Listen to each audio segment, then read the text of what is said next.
Good afternoon, everybody, and welcome to the second round of the Pro Touring Esports Championship here from North Yorkshire and Croft, which plays host to races 4, 5 and 6 of our championship this season. After 3 brilliant races at Donington Park to open out the season, our long journey to the Brands Hatch Grand Prix circuit on the 22nd of March has well and truly begun.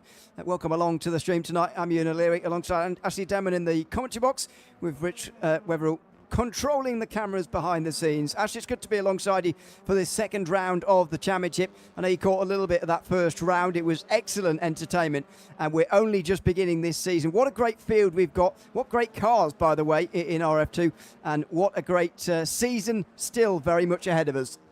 Oh, absolutely. Pleasure to be here and returning again. If you are not familiar with my voice, already from the previous season here on the T6 Motorsport channel. Yeah, I'm looking forward to this one, Ewan. I'm glad to have you here alongside me as well. You are such a fantastic person in this series and sort of everything you do with it. So happy to be here, happy to be back. I'm looking forward to the drivers. Like you say, so many strong contenders out there, some returning and some new faces I am unfamiliar with as well. So I'm looking forward to it. I'm sure everyone else is as well. Qualifying is going to be underway shortly, and we'll bring you that once we're there. But for now, we'll have a look at a little bit at last round. You've seen some highlights coming into this round, and this is what it all meant for the points. Fraser Hart's third race victory has given him a 5-point lead through round one, with Callum Wilson in second. Matt Richards, who I would say probably had the best pace, obviously things not going as well, especially in the final race, is tied with Luke Mitchell for third. Chris Grevitt, who ran up towards the front, especially in race 3, is fifth. It's Callum Cripps, who is then another few points further back. Jordan Richardson, 4 points further back from him. Tom Hackett, Cedar Vaja, and Alessandro Cappa, who round out the top 10. And these are the teams, by the way. So Power Max Racing are leading by 5 points over Brabham Motorsport. Rapper Racing within 10 of the lead. Synthport UK only 12 behind. Bit of a gap back to Phoenix Simracing in 5th position in the team standings for the moment. As I was mentioning, the top 15 in each race only get points per se. So when you've got a 27-car field, it's pretty difficult to actually manage. And so every point is absolutely going to matter. But thankfully, and I'm glad about this, the race wins themselves hold a lot of weight. And Fraser Hart's third race victory from 2 weeks ago was a big step forward, it seems, and it's effectively given him that championship lead. You need a little bit of luck in race 3, obviously reverse grid, but you've still got to then do the business afterwards as well.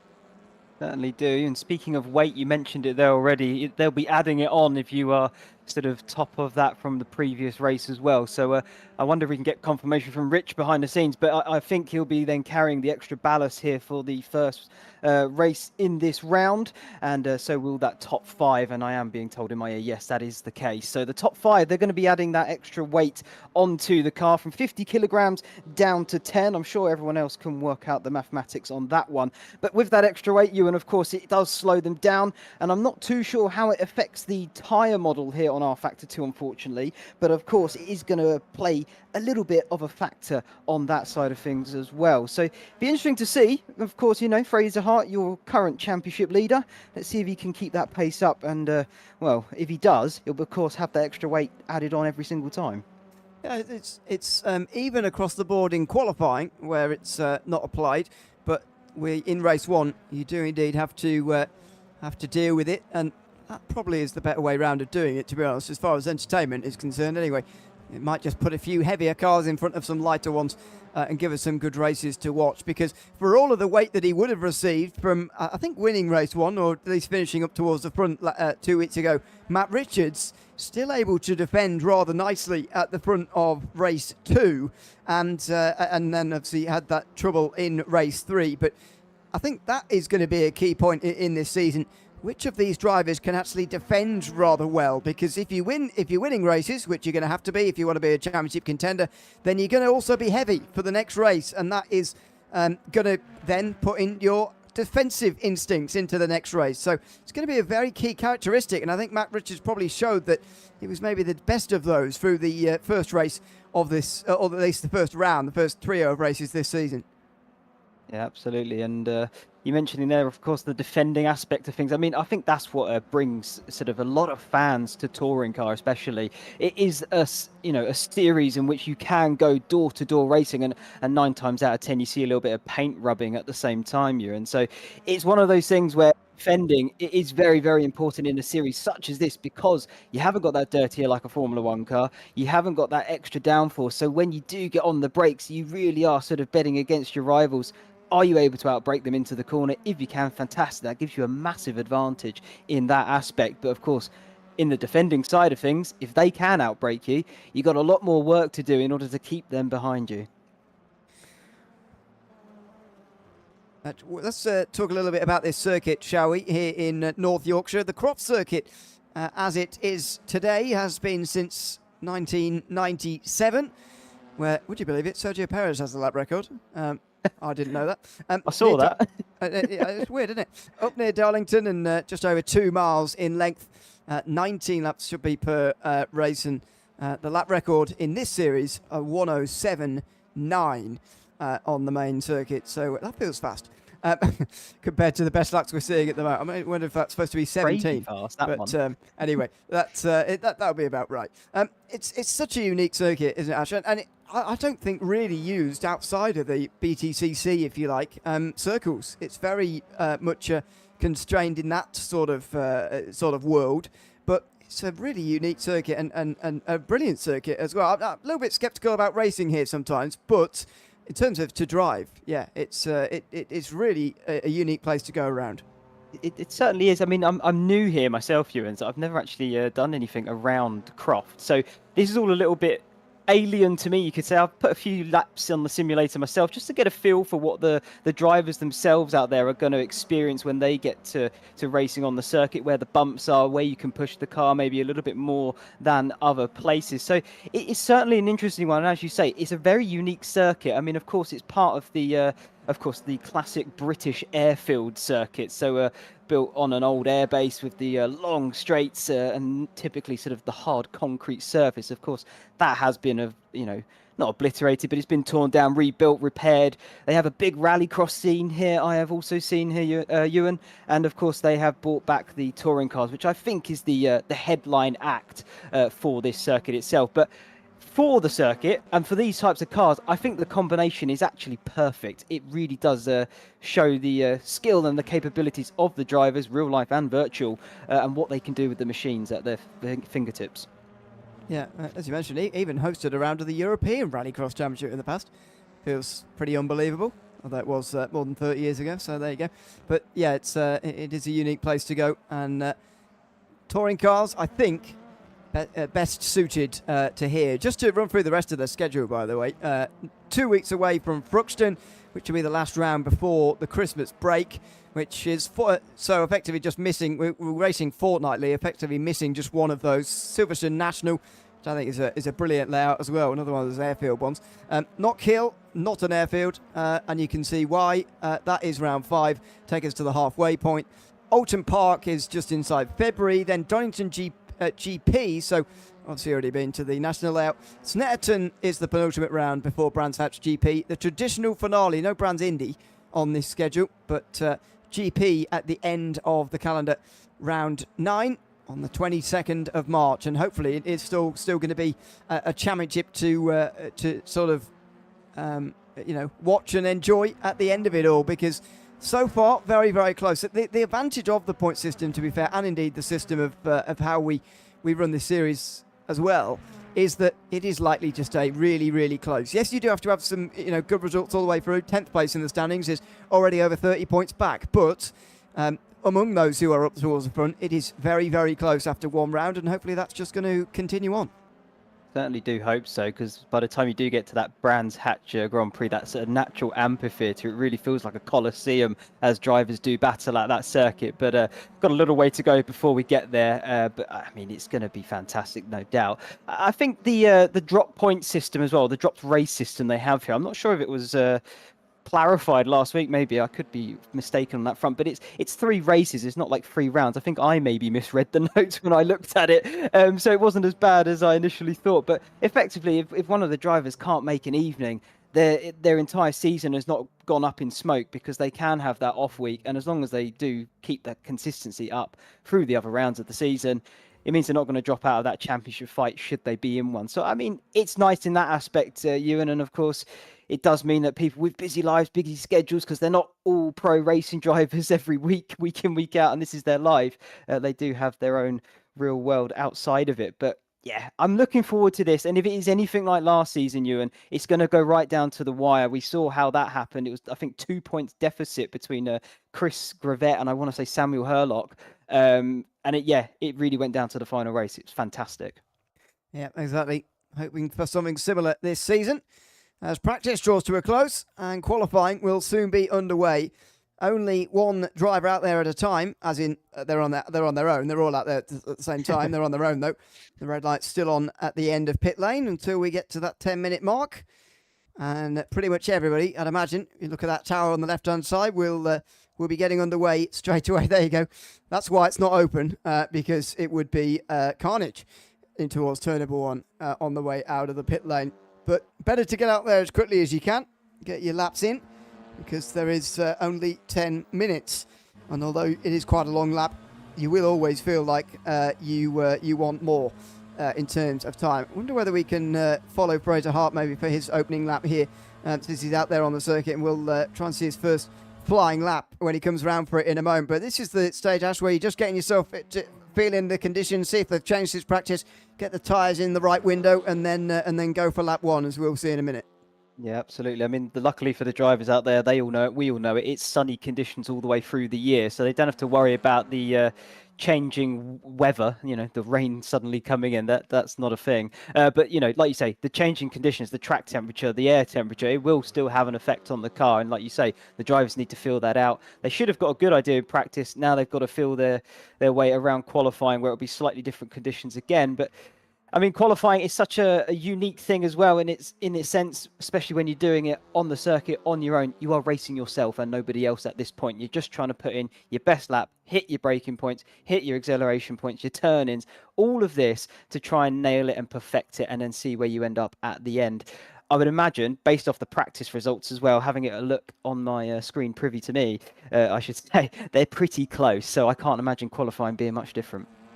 Now in towards the first corners for Hart, over the curbs hard through turn 2 before that long acceleration zone effectively around turn 3 and into the first of 2 chicanes on the back, or the one chicane on the back straight, that they go through.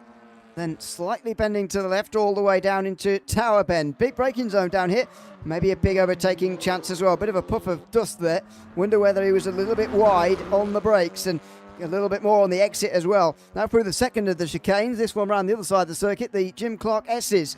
Super committed through here, and a bit of tarmac on the outside to save you these days as well. In through Croft and sunny in, sunny out. Sunny in, the slowest part of it. Just bouncing, bobbling over the curves on the inside there before just effectively again trying to get the power on through sunny out, much in the same way you are through turn 3 as well. Then in towards the complex, long left-hander first of all, and a grass bank I've sat on the right-hand side, and then through the right-hander that brings you to the hairpin, sort of double right-hander if you like, before the final turn. Not running quite as wide as he did. You will have noticed on the opening lap here, or the out lap, just running very wide, looking for a very late apex and getting the run onto the front straight, showing that one lap time is affected always by the last as well. It's important to get as good of a run as you possibly can, as well as get the actual lap itself correct. Well, I can also tell you then, Ewan, from my little practice session, my own private one, if you want to call it that, if you do cut that sort of final corner, it's going to invalidate the one you're on and then the next. I believe that is what you were trying to say. If I'm wrong, please correct me. But like you say, it will definitely affect you into the next one speed-wise, but also if you've invalidated it, you've lost another lap already. So you, once again, straight onto the back foot. So it is very important, that final corner, as it is around most circuits, of course, getting you onto that start-finish straight. But either way, drivers trying to get their eye in now and really start pushing the boundaries. And most of them out there have probably got a pretty decent banker in, especially Callum Cripps. They're up top with Callum Wilson, keeping him company very close indeed. Actually, that top 4 separated by only just over a tenth between them. So showing you how close this qualifying already is. And you and I'd imagine there's only going to be more people jumping in on that train to bring it even closer. And Matt Richards out of the final corner here. So probably in my opinion, fastest driver of the Donington Park round, but doesn't believe he's going to improve and so pulls off to the side. Fraser Hart improves though, up to third in front of Richards. Wilson didn't improve any positions, I don't think. Cripps still the leader of this qualifying session through the opening lap of this one. Only a couple of drivers further down improving, it seems, on this latest lap. Most of them deciding that going out for a couple of laps to begin with and then coming back to the pit lane before heading out for a second go with 5 minutes to go is the best way to do it, rather than just go round and do laps for 10 minutes. Yeah, absolutely. I mean, it's going to be the tyre aspect of things. Once you've used it a few times, and you are really pushing the car and ragging the tyres to their absolute limit. So you just want it as clean and as fresh as you possibly can get it.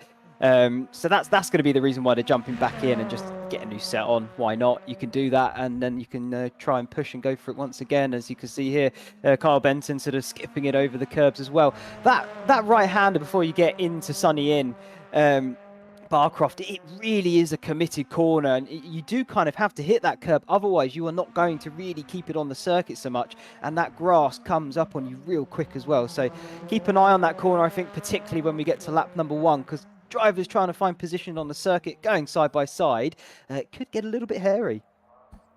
Benton out of the final corner here on one of those few laps that have got any personal best sectors in at the moment. Over the line and moves to 10th, so there is an improvement there. Cripps is also improving in the first sector in that Brabham Motorsports Civic in towards Sunny Inn now. Just 300ths of a second away from Stevens, who's got the best time, along with second placed Luke Mitchell. Civic's all over the front, by the way. 1, 2, 3 as it stands between Stevens, Mitchell and Cripps over the curves on the inside of the complex there, just a little bit before the right-hander, and then this final turn. Clearly, not improving in the second sector, but clearly pushing on anyway. Through the final turn as he moves down to 4th place. Grevitt moves to the top. What is the time going to be for Cripps? Does he now move to the top? Yes. And it's a 10th of a second. Not particularly close when you consider the previous margins that we've seen at the front. Yeah, that's fantastic lap there from Cripps. Really got his eye in on it now, and looking to push forward. Jordan Richardson now round the final corner. Let's see if he can make any more inroads. Personal best in the middle. First sector, though, wasn't the greatest, as he goes 9th fastest there, just under 5 tenths down from current pole position. Now, Callum Wilson on his lap. He's fastest in the first sector. He's about to come up to, I believe, the second sector timing line. He's still going pretty quick there, so this could be a decent lap on here then for Callum Wilson. Let's see how he can finish it off. Nice of him to join us after playing up front for West Ham earlier. He's 5th in this qualifying session at the moment. Through the final turn, probably going to be fastest, you'd say, unless he's got this final sector wrong. We'll see. Less than 3 tenths of a gap is quite a long way over the line, and it is... Wow. Oh, no, he doesn't even gain any positions, even though it was an improvement. He must have got that final sector really wrong, because we've seen just a personal best and a bad middle sector actually be enough. That's the case for Cripps, who set personal best first sector and then a sort of average middle, and was still good enough to get to the top by some way. But Wilson must have got that final sector all wrong. Yeah, it certainly looked that way. I mean, I think he was about 2 tenths off of, I think, Chris Grevett's sort of previous lap, and that wasn't even, I think, Grevett's fastest final sector. So that just shows you there what happened to Wilson in that final sector. Real shame. I did see, I believe it was Richardson, he set a purple first sector, but that seems to have disappeared, as that is a car off onto the grass, and that's going to be a reset and go again. 2 minutes left, Ewan, though. Not long now. I think drivers are probably going to be able to get maybe one more lap in it if they haven't already started it. And so, closing stages, who's going to come out on top? Yeah, going to be interesting to see what happens here. I mean, yeah, I think Cripps is looking good at the front with 1.5 minutes to go. But he's still in the pit lane. Yeah, well, exactly. He's very relaxed about it, clearly. Sido Vaja is one of the better placed drivers in these final couple of laps to maybe improve. Moves up to 6th place. Will probably be disappointed not to be top 10 in the standings after the opening round, to be honest. He is going to look to improve on that tonight. As you mentioned, there are some drop races, so might be able to get rid of 1 or 2 of those. Through the final corners now for Fraser Hart, who again, good first sector. Not an improvement in the middle, but look at him running wide here through the final turn. He will cut back and go. There he goes, out of the final corner. This is last chance and last attempt from Fraser Hart, where he crossing the line with just about enough seconds to go for him to be able to get round in time to complete this lap time and see whether that gets him anywhere near the pole position. Absolutely. I wonder what he can do. Fraser Hart, of course, he's a very quick driver, very capable driver as well, as we saw from the first week, but even from the previous season, we know what he is capable of, as well as a few other drivers out there, really, when you think about it, putting them in the mix. I mean, I think Alessandro Cappa last week, oh, not last week, the week before, but you know what I mean. I think he'll be looking to try and bounce back a bit from that. He's currently in 14th, so maybe not the rebound he was looking for just as of yet. But there is still time in this session if he's not on the lap already. As I said, he's in the pits, never mind. But the race still to come can shake things up as round the final corner comes one of the Unlimited Esports cars. Just trying to work out who it is, though. I think they're going to start their flying lap, though, now. As I'm being told, Alan Axon. 13th at the moment. 3/4 of a second down. Probably enough. Probably got over the line in time. Stevens, personal best in the first sector. Tom Stevens for Rafa Racing. That is promising. Don't want to say anything more than that just yet, as he comes now through the Jim Clark S's. Absolutely committed through here as always. Just about keeping within the white lines. Matt Richards, purple in the middle as well, as Stevens locks up a little bit on the brakes there. We'll see what his sector time is in a moment as well, but Matt Richards and Tom Stevens are both having very good last laps here. Stevens maybe not so much through the middle, but Richards certainly was over the line now for Matt Richards. Can he improve? And yes! Oh, what an improvement! A 19.0 right at the very end, and Callum Cripps maybe too complacent. He loses pole at Croft, and Tom Stevens, the last driver who could maybe take that away from him, he can probably only do that with a very, very good final sector. He's pushing it all the way to the line. He believes he can improve, but he hasn't, and he stays in 4th place. Matt Richards looks like he's stolen it right at the very end. Yeah, fantastic there from Richards, and Mitchell has even jumped up there at the end. He's now sitting third. Alan Axon to the line as well. I didn't quite see that he was on a real fast lap, so I don't think there's going to be an improvement there from him. I believe Alan Smith, yeah, he's also now in the pits. So I think this is going to be the positions for qualifying, Ewan. And yeah, what a lap there from Matt Richards right at the end, exactly when he needed to, all the pressure on his shoulders. And well, did he rise to the occasion? Yes, he did. I did wonder though for a moment, Ewan, did you have your crystal ball out? Because of course Tom Stevens there was purple. He set 2 brilliant sectors after, just wasn't quite enough. No, Matt Richards takes a very late pole position. Callum Cripps moves down to 2nd. And as just told us, by the way, he's doing it on 2 hours sleep tonight after the 24-hour race on another platform, LMU this weekend. So he's worse for wear. Luke Mitchell will be 3rd ahead of Chris Grevitt. And then 3 temps back. Tom Stevens, Callum Wilson and Cito Vaja in 7th position. Fraser Hart, then championship leader, will be 8th ahead of Jordan Richardson and Archie Jardine, who round out the top 10. Carl Benton will be 11th ahead of Alan Smith. Alan Axon then in 13th. And the last driver within the second of pole was Alessandro Cappa. Tom Hackett, the last driver in the top 15, with Matthew Williams, Simon Tribeck, Fabian Michelon, and Dave Brewster and Jordan Osborne rounding out the top 20. And those at the back, Carlo Messina, who's Kappa's teammate, Jordan Hyde alongside Stuart Rolfe there as well, Darren Wright, Jaroslav Fides, Alexander Saramina and Ashley Gregory rounding out the 27 cars who qualified there, 1.8 seconds apart. And that's not a bad field spread, in fairness. That's pretty close across the board for this race to have, and encouraging news for the race, really. I said earlier, I just hope that overtaking not going to be, too overly difficult, because I've seen races like that around here in the past. Hopefully, especially that big braking zone down in towards Tower Bend should be a big chance. Certainly should. I mean, Tower Bend's definitely going to be an option and an opportunity. I would argue even turn 1 and the final corner as well. Of course, they're turn 1 not the heaviest of braking zones, but it sets you up nicely sort of into Hawthorne Bend, sort of turn 2 and 3 before you get onto that little chicane round the back. But The other thing I will mention, though, Ewan, is these guys, of course, they're going to get it done under the braking. That's where most overtakes happen. But they do also have a battery to play with, because these touring cars are somewhat of a hybrid. So they do get 15 seconds a lap of battery they can deploy as and when they see fit to help them give a little bit of a boost. But they can't use it all throughout that race, because they will run that battery dry. And when they do, they certainly do lose a fair chunk of pace and speed. So they do have to watch it, and they have to play the tactical game as well. Yeah, so yeah, not quite the same as what you see in the real world, but it's a similar feel, and I think it works quite well to have in this series. I enjoy the sort of tactical nature, if you like, of using that extra energy at whatever stage, and yeah, as you're sort of pointing out, maybe that will be the catalyst for some moves here tonight. You know, maybe you might run your battery a little bit dry, if not for that lap, then overall.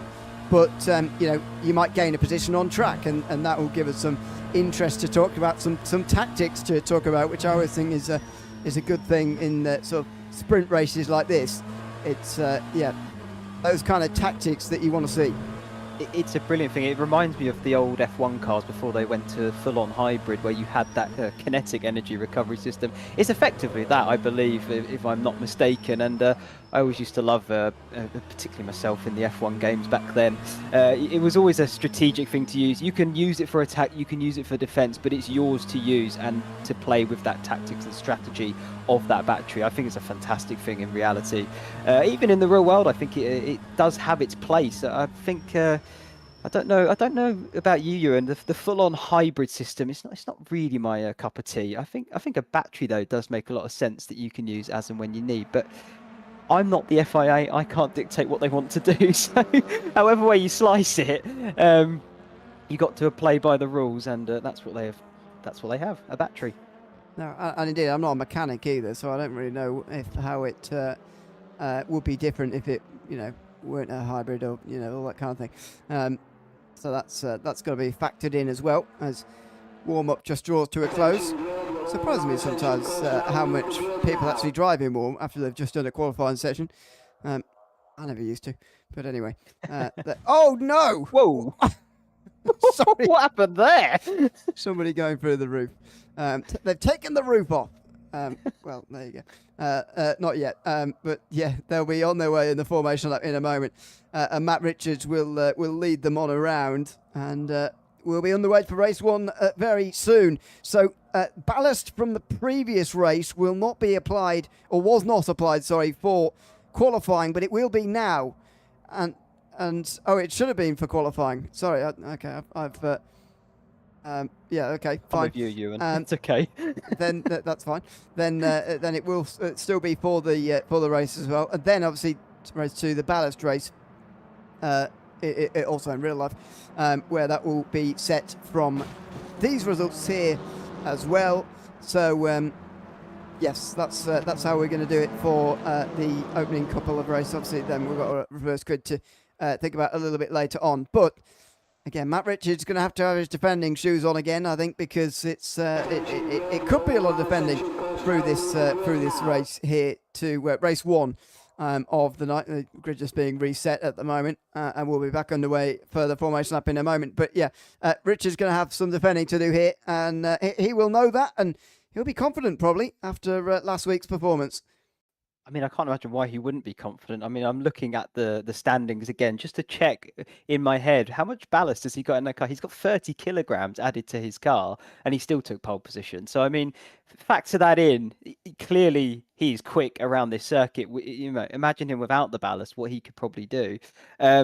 Mighty impressive lap. Equally, I will add, you know, Fraser Hart in there as well. He had, of course, 50 kilograms of ballast, of course, leading this championship as it stands.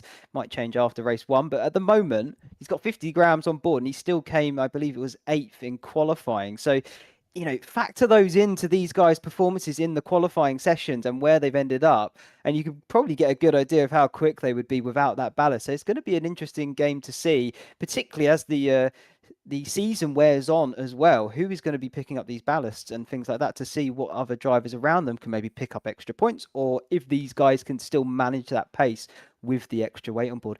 Either way, Ewan, it's going to be fascinating to see, because I really want to watch some fantastic defending by Matt Richards. knowing that he's got extra weight on board. Yeah, we'll hopefully see that in a moment, but warm-up has just begun again here. Don't know whether that's going to be advanced on or not, but we're sorting out race number 1 as things stand before we get properly underway in a second. But it's still very, very early on in this championship season, that is for sure. And worth remembering that Matt Richards probably would be leading this championship had it not been for trouble in race number 3, which meant he lost a whole load of points from round 1 effectively. And maybe race 3 will end up counting as a draw, or indeed not counting, because it's been dropped a little bit later on this season. But it's impossible to know that. He may well already know if he's missing around that every point really does matter here. And for those who know they will be here every time, it's a little bit of a different equation. But if he knows he's missing around, then pressure will already be on, and surely has to be one of the championship favourites. We'll see again how he gets on early in this race very, very shortly. But clearly going to be hit. Well, not maybe not his to lose, but certainly be favourite as he rolls off the start line here. This time round, though, tonight, can he string 3 good races together? Because I think if he can, then he'll be up there for the championship lead, if not leading the championship by the end of round 2. I mean, I can't see why he wouldn't. I mean, if you look at his sim racing achievements, this guy, if he had a shelf on a wall, well, I'm sure he'd have to reinforce the screws or the wall itself with the amount of weight on that thing, because he's, on here, I'm being shown, it says 6-time BVTCC, so that's the British Virtual Touring Car Championship, 6-time winner of that. He's the TC UK champion 2 times. He's been in the 2020 British Race Room champion, 2021 RF2 GT Challenge champion. I mean, the accolades that Matt Richards has is quite staggering compared to some of the other drivers in this field. Equally, a lot of the other drivers in this field in their own right have a lot of accolades to their name. So he's certainly amongst the greats, particularly in British touring car. And so the fact that he can rise to the top of that is some feat. And of course, I think in terms of the pressure, if he can't mount to it now, then I don't think he ever would. But certainly seems he can, because he's multiple champion in many things, Ewan. So I can't imagine why Matt Richards would be a man you'd bet against, but he's certainly looking like the favourite, isn't he? Yeah, and that late lap in qualifying as well wasn't like he went out in qualifying straight away and was leading the whole way round. It was a lot more complex than that. A lot later, a very late lap from him at the end of that qualifying session. So the warm-up just draws to close again, and hopefully in a moment we'll be on the grid again in a second. Track temperature, by the way, I don't know if this is true, what you see in the live timing or not, but 43 degrees it says, which is exceedingly warm for the UK. That's going to be I mean, they're only 20-minute races in fairness, but that's very, very warm track temperature for this race. And it looks like it will remain the same here for the race. Well, we'll hopefully get on with the race soon. Some server problems behind the scenes means that we'll have to reboot things. So I don't know if you want to throw to a break so we can just get ready for race number 1 or not. But yeah, okay, we'll go to an intermission. We'll be back very shortly. Qualifying obviously will remain as is, but race 1 just being set up now. We'll be back when it's ready to go in a few moments' time.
Croft for race 1 of the Pro Touring Esports Championships second round here from Croft. Should all be ready to go now with this first race of the day. With a slightly cooler track, but other than that, the grid the same and everything pretty much really the same. Myself, Ian O'Leary and Ashley Denman in commentary with you this afternoon. And it's going to be good to get this first race underway here, Ash. I mean, waiting around a long time for it, not least ourselves, but the anticipation for the drivers must be heightened now as well.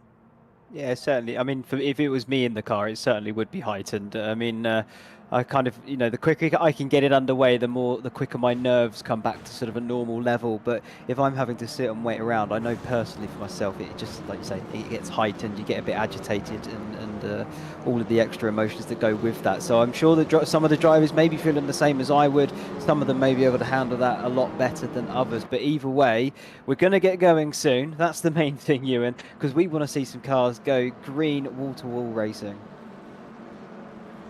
We certainly will. As the formation lap will hopefully be underway shortly. I think I can hear them off on their way. Can't see them at the moment, but we'll get there. Of course, just over 20 minutes for these races, as we will have all season long, just over 20 minutes, and so fair amount of time. But also, it's going to run away with you quite quickly that time. So you've got to be right on it from the very beginning, and especially with the first few corners at Croft, in my opinion, really want to be on the inside. I know it's a right, left, right technically, but the left really isn't very long, and the last right is very long, and so really you've got to be fighting for that inside line towards turn 1. Yeah, I mean, if it was me, I'd be doing exactly what you're saying, and you want to hug that inside line because it's the shortest way round, of course, being a clockwise circuit as well. So that's where you're going to want to place that car. And of course, when you've got everyone around you, normally the inside line is the safer of any line you can take when you've got an entire field behind you. Of course, someone may miss their braking zone or anything could happen. And normally it tends to be that the car washes out to the outer edge of the circuit and can collect anyone there. But I mean, look at the aggression there from, I believe it's Richards, aiming it way to the left-hand side of the circuit. Clearly he wants to make sure he's covering Callum Cripps. Yeah, he did this at Donington as well. And you can see in the background the difficulty of getting those last drivers actually into position here. It's very short pit straight, really, before you get to that very tight final corner. And turning circles are not particularly great. So you can see them a little bit out of line in the background. But Richards shaping the car towards the racing line, ready for race 1 here from Croft tonight. And we are underway. What's the getaway from Cripps like? It's only good enough to get alongside Richards. In fact, he might sweep to the inside. Oh, it's Richards left himself open. He has! By angling himself to the outside, he's left the inside open, and Callum Cripps goes down the inside. They're both up into the gravel, and Richards is going to go down the field. Cripps will be up into first position here in front of Matt Richards, and here comes Stevens through the chicane. Oh, he's going to spin. Well, just saves it. Richards saves it, but here comes Luke Mitchell. Here comes Callum Wilson as well, and Grevitt round the other side. He's up in the grass, trying to take places before Tower Bend. Callum Cripps leads, and Matt Richards is buried now down back in the pack. Yeah, fantastic start there from Callum Cripps. He had to make sure he got the move done early on, otherwise I fear he was just going to struggle to get past Matt Richards there. But brilliant stuff. As apologies here for the lovely camera shots though of the circuit and the surrounding area. But yeah, we're missing the start, a real shame. But we can still keep you up to date with what is happening with sort of radio chatter, if you want to call it that. Callum Cripps is still leading from Tom Stevens and Luke Mitchell in third. Then comes Matt Richards, Callum Wilson, Chris Grevitt has managed to find his way up to 6th. Jordan Richardson is up to 7th position as Fraser Hart has dropped down to 10th in that process. Cedar Weyer is 8th with Archie Jardine in 9th position. As I said, Hart, that top 10. Then you get to Benton, Smith, Axon, Kappa, Hackett and Williams are fighting for 15th position at the moment. Trebek, Osborne, Messina and Rolfe rounding out that top 20. As they complete the opening lap of the day, Callum Cripps indeed leading this field away at the front of the field and nicely as well. But there's so many, 3 drivers within a second. Tom Stevens is right there, 3.5 tenths back. And then you've got Luke Mitchell, who's just less than a second back from Callum Cripps at the moment. Really, really close. But what about that start, by the way? I mentioned the inside would be super important. And Richards and Cripps both realise that, fighting over the same inch of tarmac down the inside that time. Yeah, they certainly were. I think Cripps clearly realised it a bit before Richards did, because before he knew it, he had a car on the inside of him. I really don't think he was expecting that massive sort of swipe across the circuit from Cripps to try and have that inside line. And my God, did it pay off for him, because he is leading this race still. And in doing so, of course, it's cost Richards quite big time in that he lost track position early on. He then lost momentum as well, which cost him those few extra positions. He's sat in fourth as it still stands, but Stevens and Mitchell able to jump the gun and pick up those podium spots at the moment. So hopefully we'll get back to seeing the action in a moment. But for the minute, we're going to keep it to radio chatter, Ewan, because all we can see is where everyone is in position. Yeah, exactly.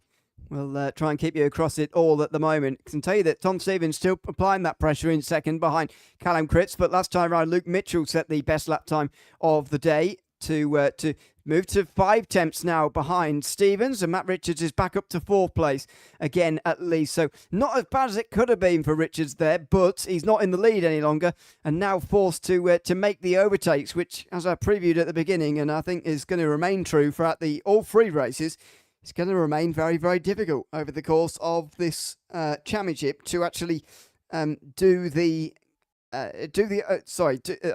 this round at least, do the overtakes that Matt Richards is now forced into really having to do.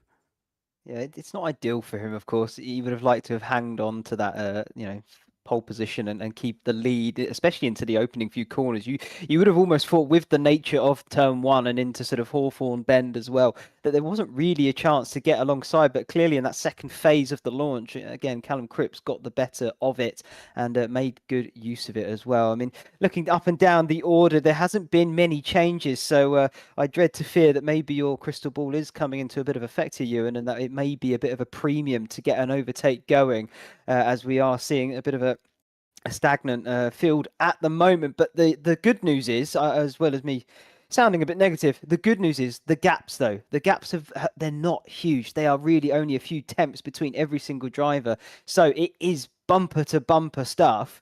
It's just a shame at the moment we're still waiting to get the pictures of them. Yeah, well, we'll continue to wait on for those pictures before the race. By the way, Callum Cripps in the championship was down in 6th position, so could do with not that far off the lead. In fairness, only 1 point off the top 5, but even so, would like some points here to move on up into the into the top 5. 20 points for a race win, 1 for the pole position, which has already gone to Richards, and fastest lap as well will gain a extra bonus point at the end of the day. So all those to be fought for as well. If you maybe have a bad opening to a race, it might be something you might want to focus on towards the end of a race. If you know there's not really any points otherwise that you could get before the finish. We'll wait and see. Hooray! Here we go. Some pictures. So Cripps still leading ahead of Stevens. Mitchell is creating a bit of a gap in front of him, but still the battle for the lead ongoing here. So far, Stevens not having made his way through into the lead of this race, although that pressure remains on Cripps.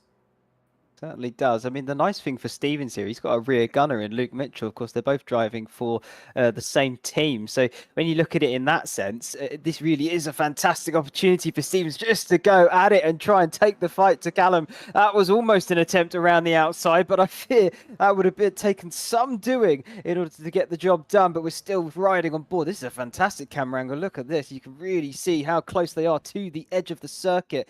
Every single corner, into sunny in, sunny out. And barely anything separating these guys. Absolutely.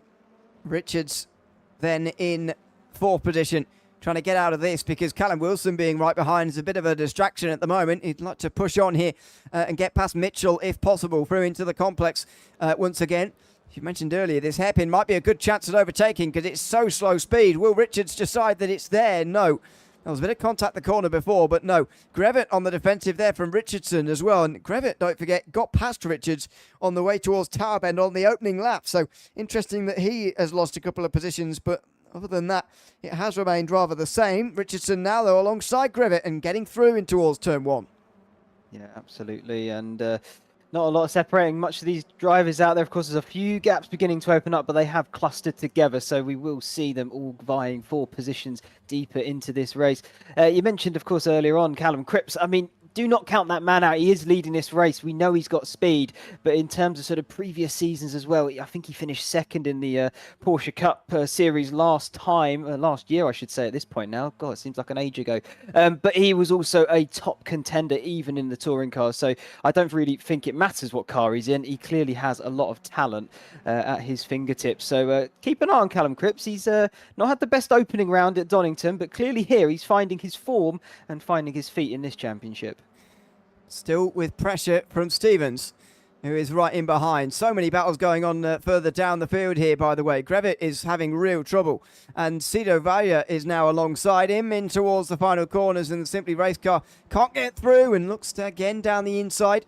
Jardine right in there as well is going to cause trouble here, maybe. No, not quite, but these are the positions being fought over a little bit further down the field, where there is a little bit more space for this. At the front of the field, I get the feeling Stevens might also, on the other hand, be waiting just a little bit, because they want to get away, after all, from the rest of the field here, and they are doing that now, 3 seconds at the front.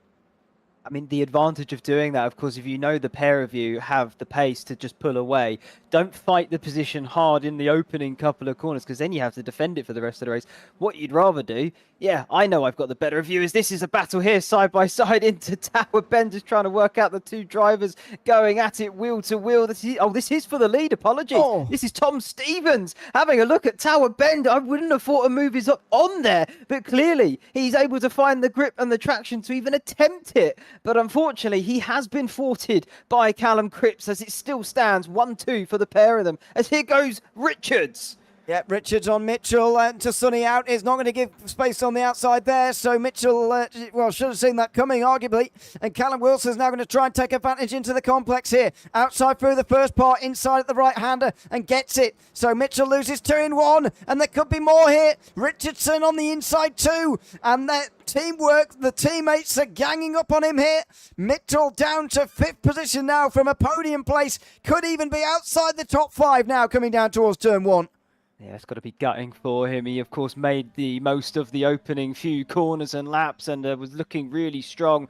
But clearly he was a bit of a cork in the bottle, because now that they've gotten past, they do just seem to be darting off further down the road.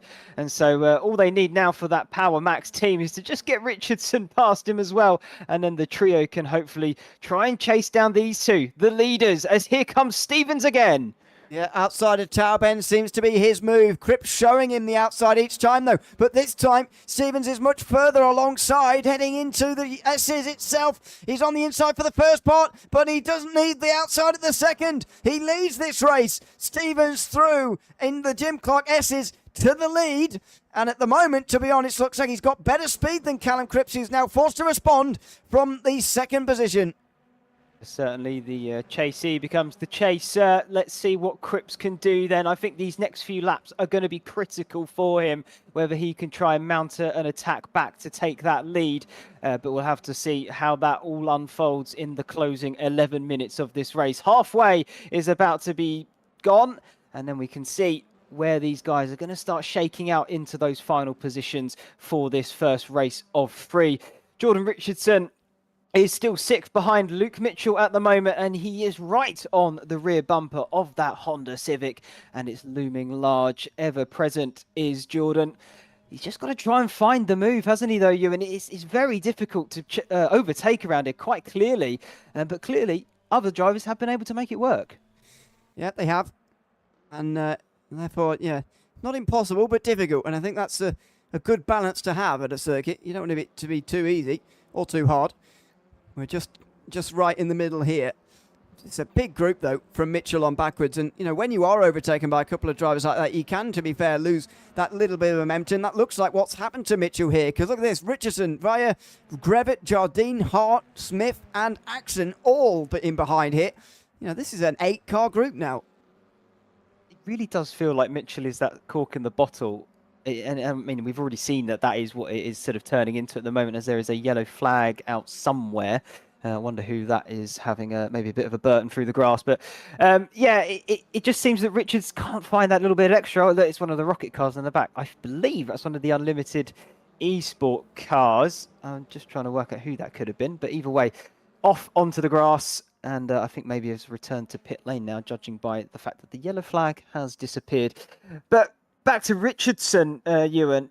You know, clearly the pace is there and he can unleash it. He has got to clear Mitchell, but it's obviously just not enough. He's just lacking that last touch of magic to just get the move done. But I mean, I say that as, oh, it's all gone on now. Luke Mitchell clips that tyre wall and it is brick solid. And he has done a spinner and through goes Richardson, Weyer, the entire group there have all made their way past. Only Smith and Axon not able to get it by, as I think Mitchell has rejoined the circuit, but that is not what he was looking for. Yeah, they might do in the background now, though, as Mitchell shoved out by Smith and now Axon as well. And both Allens go straight through into 10th and 11th. So Luke Mitchell now a long way down the field. He's going to have to pick himself up for race 2, which, by the way, is starting with the same finishing positions as what we're going to see here in 8.5 minutes time, rather. Matt Richards about a second away from the lead now, by the way, with Callum Cripps getting ever closer to Stevens. There may well be a response from the pole sitter who lost that lead about a third of the way through this race. Is now looking to try and win it back again, although could be increasingly difficult with Richards lurking in behind in third.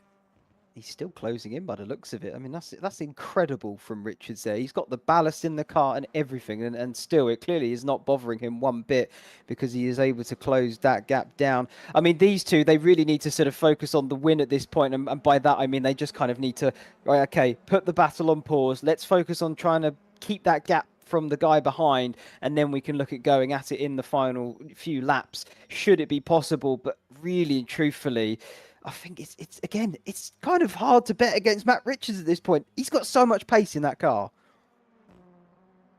He does. It's going to be very difficult to beat in race 2, but I do get the feeling he's sort of got to be, you know, towards the front this time in this race, because and by I mean really winning, because oh dear, as it's all going on back here. Because he's going to get 30 kilograms if he finishes where he is right now anyway, but he doesn't quite get the full points benefit. If he makes up another couple of places, at least he's got the win to go with the heavy car for race 2.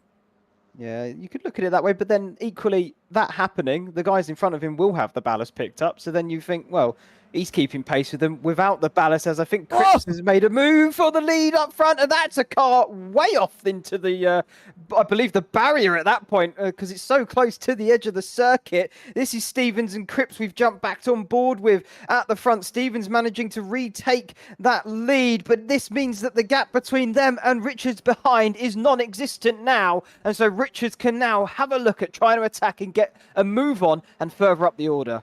Yeah, this has been the big overtaking chance so far down to Tower Bend, and Cripps is going to use that right now. Here he goes. Inside, he's been given it. No, he's not close enough. Stevens not going on the defensive. He leaves the gap open. He left the gap open there, and Cripps got alongside it, but it was very brief. And so Stevens is still in this lead. Richards just stands back and watches for now, but Cripps senses the urgency of needing to make this move. Feel it's looking that way. I mean, for Richards, of course, he's caught up. The hard part is now going to be the overtaking, but I think he might not have to do that if these guys are going to be fighting so hard and so fierce. He may just need to pick up the pieces from whatever they do, because Stevens there making sure Kappa was firmly on the grass out of Tower Bend, and therefore not having any traction to put down into the ground to get the car moving forward. And yeah, it certainly showed on the exit of that corner as Stevens was able to pull away and back into the lead. As that's going to be interesting if they catch up to that back marker. What would happen there? I'm sure they'll hop out the way, but who knows? Oh yeah, who knows? 5.5 minutes to go. They might well do. There's still going to be quite a lot of time remaining in this race, and so we'll look out for that in these next few moments. As down towards turn 1 comes this group again, and these guys back here, they're fighting over crumbs of points, as it were, but still as fierce as ever. And that's what you get with this series, what you get with these cars as well. They're just brilliant for racing pretty much anywhere around here. I don't even think they're fighting for crumbs, you, and I think they're literally just fighting for pride at this point because what is it? Dave Brewster is 15th, and I believe he is quite a few seconds almost up the road. I say that I think he could be the front of that little pack, so maybe I am going to have to be stand corrected there. But either way, like you say, it is the back. It's going to be 1 point or no points, and it is a lot of pride as this is Fraser Hart we've jumped on board with behind Archie Jardine. And he's looking to try and gain another spot. Is that Richard through? Yeah, it is. How has he done that? How has he got past both of them? Cripps has got past Stevens and he's responding, Stevens. Oh, he very nearly hits Richards as he dives down the inside the final corner there. But he doesn't, and he gets his second place back at least. So what has gone on here? It feels to me like Cripps has gone for a move for the lead that maybe has gone wrong and has sent them both wide to allow Richards through. Somehow, the pole sitter returns to the race lead all over again. That was absolutely crazy. I wonder if Rich can get us a replay of that one. I don't know, but I'd love to see that all over again because, my word, before you knew it, Matt Richards was through on the pair of them, and he's now taken this lead, and it looks like he's going to take the race fully by the horns and, potentially pull away and get a bit of a commanding lead so he doesn't have to think about the two behind him. But dear oh dear, what has happened to Stevens and Cripps? I thought they had this race pretty much sewn up, the pair of them, when I think they had about a 3-second gap to the cars behind. And well, it's just completely gone out the window and Richards is back up front. Well, that is remarkable. Sort of out of nowhere, really. And it really was. Stevens has Richards is now in the lead. Stevens still on the defensive here. Callum Cripps is going to be eagerly coming through here. So it feels to me like these two are really at each other now. And that suggests as well, points to something happening in the past, maybe between these two.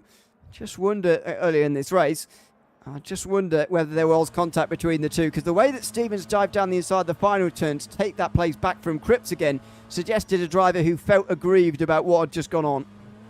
I feel like that could be the case. It certainly looked like they were pushing each other through the sort of into the complex area of this Croft circuit. So clearly a bit of contact potentially happening there, but I think that's going to be one that the stewards will probably have to look at after the racing, as this is still that huge battle going on further back. There's nothing separating these guys out there. This is so close. But I think this is also a privilege in the British touring car, or at least touring car in general, Ewan. You do get racing like this. This is actually for 11th. So points on the table here, and they are going hard at it. Yeah, they are. But that's exactly what you want to see. Only a couple of these drivers at the very front getting points from this group, so it's not very much up for grabs. But starting positions for race 2, I suppose, which is maybe what the benefit of all this is. Side by side a little bit on the way towards the S's here. Osborne on Mitchell, that is, and Alexander Kappa is going to take places as a result there. Tight on the inside. Oh, it's a really edgy corner, isn't it? And that is a look down the inside as well from Osborne on Mitchell into Sunny out. Lots of contact here. At times, it's got disaster written all over it, this. Certainly does. I mean, you say a look, it was more of a whisker. I think there was barely anything able to get down the inside of that car, but somehow they made it sick as they still continue to bang doors as they make their way through the complex and now to the final corner of the hairpin. There's a lunge down the inside. Got it stopped nicely as well. What another fantastic overtake. I tell you who's going to be excited with all this racing, Ewan, and that's going to be the boys in the British Touring Car Facebook group, because they're going to love this kind of action. I'm sure they're cheering it on at home. Yeah, it's fantastic stuff at the moment. This the battle for 7th. Meantime, Jardine on the defensive from the current championship leader, Fraser Hart, who would be coming under a bit of fire for that now from the likes of Matt Richards and Callum Wilson, who's in 4th. But we'll see whether that's going to change by the end of the night. And we'll update you on that in 2 weeks' time, of course. A little bit wide from Jardine in front, and that might be Hart's chance into Sunny out. Here he goes. A look again. Not quite contact that time round, as he has a look down the inside. But he is just nose in front in that time for the complex. Pulls in front onto the racing line, and Hart has at least rescued 7th place from this race. Yeah, it's certainly it's looking a bit better for Hart now. Even with that ballast on board, he's able to climb up a little bit. So I think he can breathe a bit of a sigh of relief. And of course, he'll lose that for the next race tonight. So he can then hopefully try and climb even further when we get to that point, because he'll start where he finishes here. So he's just got to hang on to that 7th position for one more. As this is going to be a move looking for Alan Smith. Has he gone for the crisscross? I think he has done. Up and no. contact, and round he goes. That was not nice, and I'm sure there'll be words afterwards. Yeah, felt like Jardine wanted to be on the line that he was going for, no matter what was going on down his inside there. And Smith spins to the other side, only drops to 10th at least. Axon takes place from both of them, so we'll be quite pleased about that. Callum Cripps on the back of Stevens. Tom Stevens at the front of this field, not for the lead, but for second, as Matt Richards, despite his troubles earlier on, has returned to that very position. Cripps is looking to join him on the front row for the next race. He again has a look down the inside the final corner, but can't quite do it, or into the final complex at least.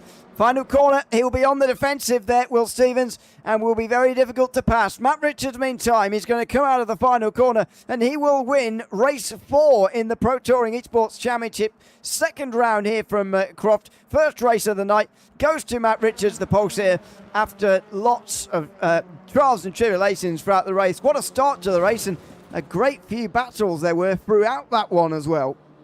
I think that'll be extra special for Richards, considering the getaway and the start. Of course, lost it out early on to Cripps.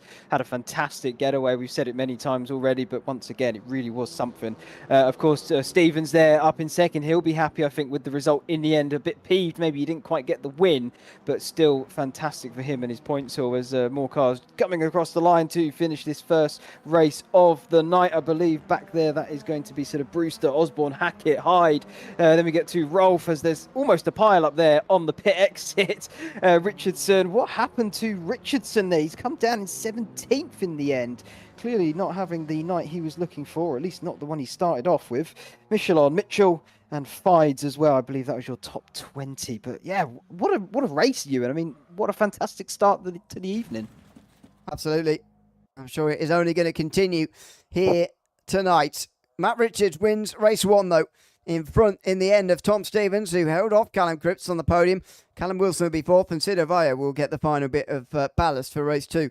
It's Chris Grevitt who's 6th in front of former championship leader Fraser Hart, who I think will have probably lost that now. Alan Axon 8th ahead of Archie Jardine, and Alan Smith, who came to blows on that last lap.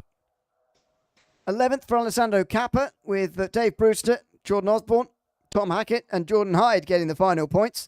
Stuart Rolfe, Jordan Richardson, Fabian Michelon, Luke Mitchell and Jaroslav Fides rounding out the top 20.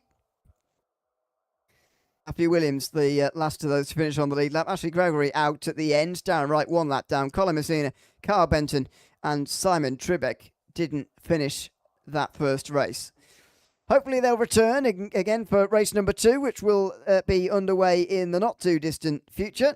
About 4.5 minutes away, I believe, we are from race number 2. Quick turnaround here in this series. I do wonder how much that ballast is going to affect these guys. We're looking at last week for Matt Richards. Showed very good speed in race number 1, as he has here. And very good defensive skills, which he didn't see much of here, but he didn't need to after all. So I do wonder whether this second round is, so far, writing a very similar story to the first one.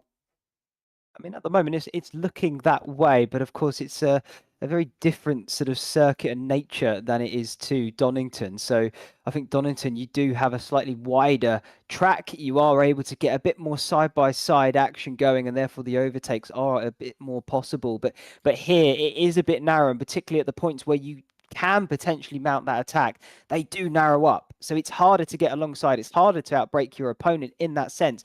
But I mean, look at race number 1 here tonight, Ewan. Clearly, they're able to do it. They have no fear and are able to get alongside and make some moves. We saw a fantastic overtake from Tom Stevens on Callum Cripps after Matt Richards came through. We saw it again a bit later on. I believe it was Dave Brewster having a battle down there for sort of around 10th, 11th. So clearly, the moves are there to be had. And so clearly, these guys can go racing quite well. And that's been the most positive thing, I think, from this first race, that the ability of them to race. You said you were a little bit surprised that we're seeing so much down at Tower Bend. Of course, Turn 1 has been a chance as well, although that tailed off a little bit towards the end. The bit that surprised me most was the stuff into the complex and the final corner. I mean, I know it's a really tight final corner, and that always invites dives down the inside, which sometimes cause trouble, actually, although they didn't in that race. It's the tight nature of that sort of follow the leader stuff through the final few corners that you get there. Didn't really seem to be deterring them really at all. Didn't seem that way. I mean, and nice to see that as well. I don't want it to be deterred that they can't go for a move, but I think I'd be lying if I didn't say I was expecting maybe 1 or 2 cars to be spun around at that corner, the way they were sending it in, and not disregarding their rivals in front of them, but almost looking as if to say there is no car in front of them, just the one alongside. But thankfully, no one really having too many trips to the gravel or the grass, and pretty clean racing up and down the field, which is, well, what can you say? It's all you really want from a series, Ewan, and particularly with these guys at the highest caliber of the sort of virtual touring car level. Brilliant to see. Yeah, it absolutely is. And again, we'll continue to speculate until we find out. I wonder how much that ballast is really going to affect these guys. I mean, I think the unlucky one here from the top 5 is Fraser Hart there, who didn't really run inside the top 5 at all there. Got 5th place, so least points, but has ballast as well. Now, it is scaled so that the race leader's car is heaviest of them all, and Sido will only have about 10 kilograms on board, but it still feels like that's a bad trade-off, and he's going to have to do a lot of defending here. Or he was stuck in traffic in that first race and he'll surprise us by maybe moving past some of the guys who are heavier than he is. Potentially, it's hard to say. The only thing I will give to Weir's direction, he is a champion here at T6 Motorsport. He is the Porsche Cup current champion. So he has experience, he has talent. We know what he can do. I've seen it with my own eyes, Ewan. I know what that man can do at the hands of a car. So I wouldn't rule him out. Of course, he's got a bit of ballast on board, and like you say, he got held up in that first round. So I expect maybe a few more things from him this evening, and I wouldn't rule it out that he could potentially fight for a win as well. Of course, the biggest spanner in the works is going to be when we get to the end of race number 2 and we get the old reverse grid going. It's going to be from 6 to 12, depending on what the Wheel of Destiny decides. It's going to be a potentially massive reverse grid of nearly half the field, or indeed barely a quarter of it, less than a quarter of it, between 6 and 12. So yeah, that's I think an interesting part of this, and great the fact that it's not the same every week, not least because it switches it up a little bit, but actually because the then fights for whatever position it is that has been decided as pole position for the next one turns out to actually get a bit ugly sometimes. But you remove that if you make it random, which we will here as well. The drivers will get onto the grid again then, and Matt Richards will take first position all over again. But this time it's the defending job that he's going to have to do and prove that he can very nicely in the last round of this championship at Donington Park. Will he do so again? 43 degrees on the track temperature this time round. Just to remind you, those with ballast, Richards obviously, as we were talking about, Tom Stevens who will be second, Callum Critz who will be third, Callum Wilson then, and Sido Vire as well, who we've mentioned in 5th position. Cripps looked pretty racy in that first one of the night, I've got to say, but can he do it now? He's got 30 kilograms extra on board as well. We'll have to find out. Certainly will. I mean, I'd also say keep your eye on Fraser Hart in 7th. He's now had that ballast removed from his car. He was able to climb up 3 positions from 10th in that first race. So he's someone I would actually keep an eye on a little bit further back in the grid. He's just got to make sure he gets that clean getaway first of all, as they absolutely pile drive the little bollards there at turn number 2. But he's someone I would definitely keep my eye on, simply because lighter car, we've seen he's got pace even with the 50 kilograms on board, and so hopefully he can try and make some inroads to the guys in front who have now got the extra ballast added to theirs.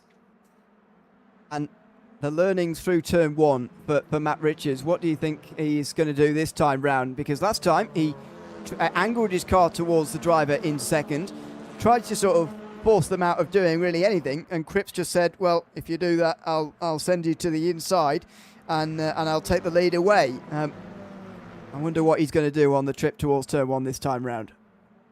I mean, surely he's got to learn from his mistake of the previous one. The only thing going against him is the fact he's got an extra 20 kilos now on board, so his start is going to be hampered a little bit extra there. But I mean, the guys behind him from 2 to 5, they're also going to get a slightly slower getaway. So maybe if he can nail this start and getaway, he might be all right down to turn 1. But if he doesn't cover that inside line again, I think he got caught a little bit napping by Cripps last time. But if he doesn't cover it this time, I'm going to be very shocked and surprised indeed, because surely you've seen what it happens if you don't cover it off. You lost those positions. Luckily, won it back, but it could be costly for him. Could be massively, massively costly. So he angles it again. I would argue not quite as severely, but no. Maybe that's because I can't remember what it was before. Who knows? Those are rumours. But as you can see, you can actually line up quite differently in your box. It's not very even down the line.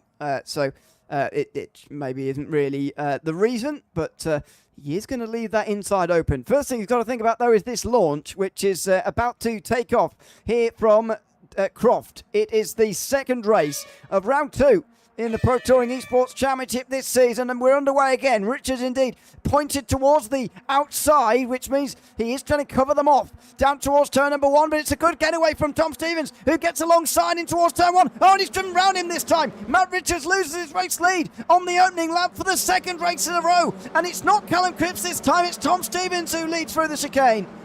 He can't win, can he, Ewan? He really can't. He covers the inside perfectly this time. And Tom Stevens says, I don't care if you're going to do that. I'm going to have the outside line and take you anyway. And now he's going to be looking in that rear view mirror again. He's got Callum Cripps keeping him very close for company as they make their way through Tower Bend for the first time. The rest of the field trying to just line up and find a bit of free space and tarmac, but still looking to go side by side as they now come through the Jim Clark S's. And here comes Cripps. Oh, no, not quite. In towards the fast right-hander. He's close, though. Side by side, properly, though, between Kappa and Smith. Alessandro Kappa through and diving. Osborne there, diving down the inside of Archie Jardine into Sonny Inn. He's sideways through the second part, and they get away with it somehow. Jardine not able to get past Smith, or indeed Osborne, on this occasion. Through into the complex for the first time, into the final hairpin. I'm sure it's all going to be side by side back there, but out front, Tom Stevens leads the field around. Yeah, brilliant stuff there. Great opening lap from the entire field. Stevens now able to try and pull a little bit of a gap. Keep an eye on Cripps. He's very, very close to the back of Richards. And of course, he's going to be 20 kilograms lighter than Richards as well. So should get a little bit of advantage, I'd imagine, through pretty much the entire circuit on the straight and into the corners. But Richards, a lot of talent there as well, able to sort of hang on for the time being. Let's see how this all unfolds. Of course, we're only 2 minutes in. Brief yellow flag, back to green, and that looks like a car on fire, Ewan. What's happened? Whoa! Dave Brewster on fire. Somebody was on fire as they came across the line in the final race last time out, but that's through the middle of the race. Maybe an accidental downshift when there should have been an upshift, I'm not sure, but an engine gone for Brewster. And even worse, he'll have to start at the very back for the final race of the day as well. That went up in spectacular fashion. I wasn't prepared for it. In my entire life, I've not seen a car catch fire until now. You've caught me completely off guard here, Rich. I don't know what you've done, but what? That's fantastic. It's not fantastic for Dave Brewster, of course. He's down at the back, and I feel so sorry for him. But my word, that was almost fireworks. But yeah, completely caught me by surprise. As this is the battle for the lead, it's closed right up. Stevens still leads, but for how much longer from Richards and Cripps, I do not know. Well, let's find out here just how much longer. In towards turn 1 again. Richards heavier than Stevens, don't forget, but the top 5 remains the top 5. So Fraser Hart leading the charge of those lighter on their feet at this stage. But Via himself not particularly close to those in front, and they are teammates after all, so I wonder whether there's going to be a bit of agreement between these two. Would Via let Hart go and try and attack those up in front, or is he going to make him work himself around that driver in front as if they weren't teammates here? I suspect it will probably be the latter, but we'll wait and see. Callum Cripps is the closest to anybody inside the top 5 here, putting that pressure on Matt Richards as he was on the opening lap of this race. Yeah, absolutely. It's almost a bit like deja vu, but not quite, because it is for a slightly different position. But either way, this team battle I feel that is forming here, Ewan, between the Powered Max Racing and the Brabham Motorsport team. I feel like this is something that could go on all season long, and that's going to be fantastic for the team championship as well. But at the moment, Weyer and Hart, they're going to try and want to get past Callum Wilson if possible, so they can support their teammate in Cripps as well. Because if you can get all three cars on the same part of the circuit, it gives you a big advantage in theory, because you can use your teammates tactically. You know, of course, if they want to help, I can't imagine why they wouldn't, but it does give you a huge boost in confidence as well when you've got your teammates around you. Well, three of them up inside the top six here for Simply Race. No other team can boast that, although Wilson and Richards are both inside the top four. Maybe that's why they're leading the team's championship after the opening round. A couple of strong drivers there, especially in Richards and Wilson. Richards race one winner, but so far struggling to keep with Stevens. Oh, contact as Richardson goes down the inside of Osborne in towards Tarp End, and here comes Mitchell, who was running up towards the front at a time as well, but so far is not in race number 2. Big gap behind these guys, by the way, as the back end group is seemingly getting all close up again. Yeah, I tell you what, that's quite an impressive start, though, from those. Looking at this group here, effectively. Osborne, Richardson, Mitchell, they've all gained positions from where they started. Of course, Mitchell, the biggest one there, with 4 positions gained. Just look back one more position on your timing tower there. Ashley Gregory up 6 positions into 15th, and as it stands at the moment, picking up an all-important point for her campaign as well. So that's a mighty impressive start, as that's a lunge down the inside there for Richardson on Osborne into the hairpin of the final corner, and I think he got that all neat and tidied up just in time. What a brilliant overtake there. Yeah, fantastically done. Now in towards turn 1 again for these guys. 1, 2 and 3, the opening chicanes really, as they are. Not too much change up the front, but down towards the back end of the field, there's so much ongoing back here. Even Mitchell, who's at the back of this group, still up 4 positions so far, which is pretty good going. Though, got to push that on now for the next quarter of an hour, because you can't just make all your positions at the start and then just hope for the best for the rest of the race. You've got to continue pushing on. Hart now really close to Weyer, in towards the fast end of this circuit, sorry, but not going to be given the place by his teammates. Certainly is definitely going to have to work for this one. Yeah, I mean, you're not just going to give it up freely, of course. If you feel like you are, quicker, I'm sure they're all in a Discord chat somewhere, discussing what's going on. I'm going quicker, let me buy, and we'll see what I can do, kind of thing. But at the same time, you're out there for yourself. It is a drivers' championship as well as the teams one, and of course there is prizes for both championships. But if you're looking at the drivers, that's where your money's at, effectively. So these guys, although it is a team effort, they're going to be looking out for themselves, so might not want to give it up all that easily. This is back a bit further, 12th position, Archie Jardine trying to have a look at getting around the car in front of them in Richardson, as that was a little bit deep through turn number 1 and 2, and that's going to cost him a little bit of time and space too, Richardson. He's going to have to make that up once again. Yeah, Mitchell not too far behind Osborne as well in all this. It's pretty close back here. Grevitt is the closest to somebody in front of him, by the way, and it's currently holding the fastest lap of this race so far. Just in behind Fraser Hart. All one line from the lead, by the way, down to 8th position. That's the ballast race working its way well, you would say. But again, Grevitt not able to find his way past Hart either. And these guys who are not on ballast at the moment surely have got to find their way through soon, because, well, not that it's going to sort of wear off the effect of it, but it's, this race is not getting any longer. They're all running out of time, and so they've got to start making moves soon. We're nearly 10 minutes in here.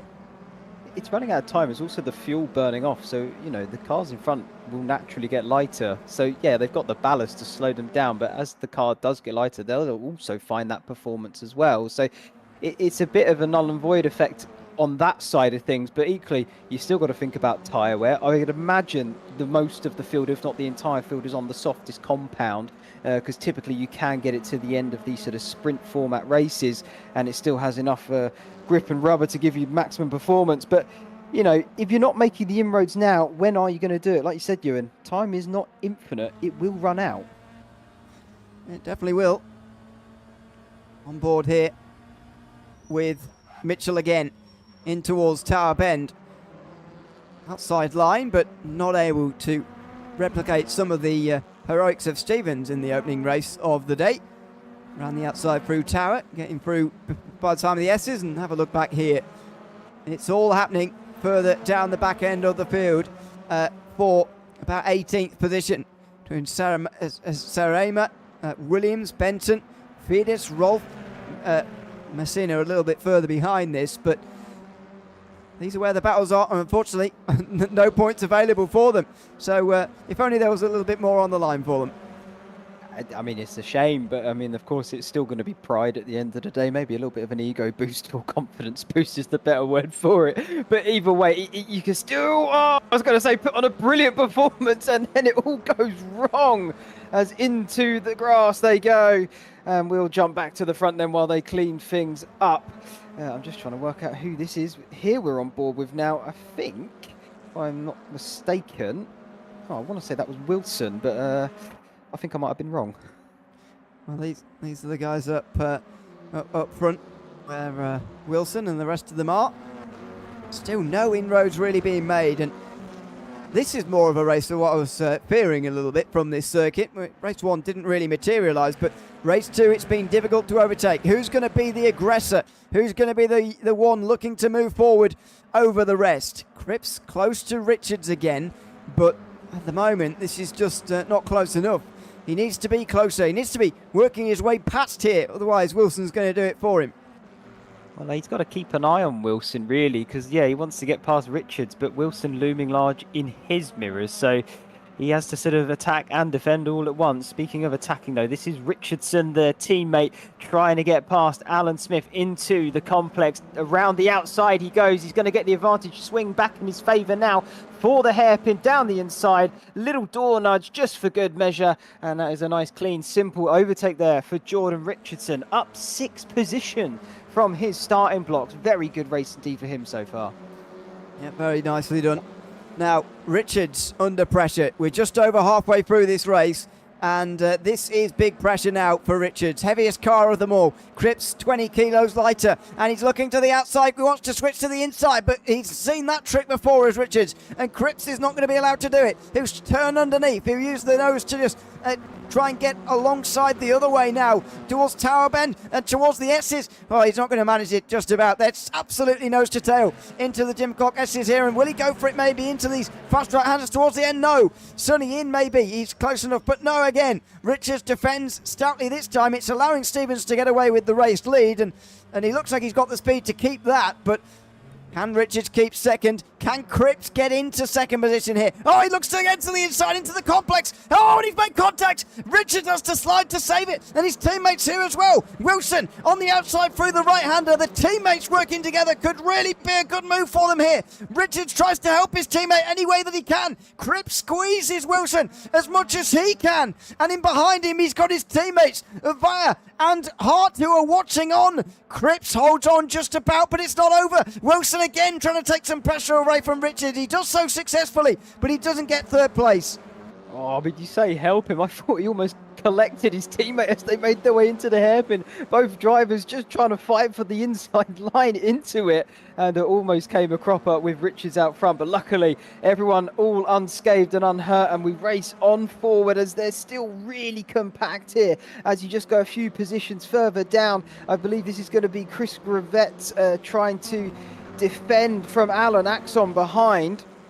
Apologies, I think it's Fraser Hart, sorry, defending from Chris Gravett, but Axon there looming large in the mirror is probably looking to pick up the pieces, as there's nothing separating these guys. I believe this is a battle from first, pretty much all the way down to 8th position, Ewan, and how often can you say that in a race?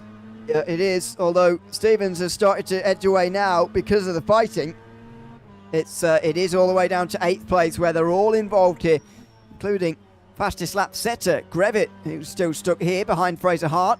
So who we're on board with at the moment, Grevitt.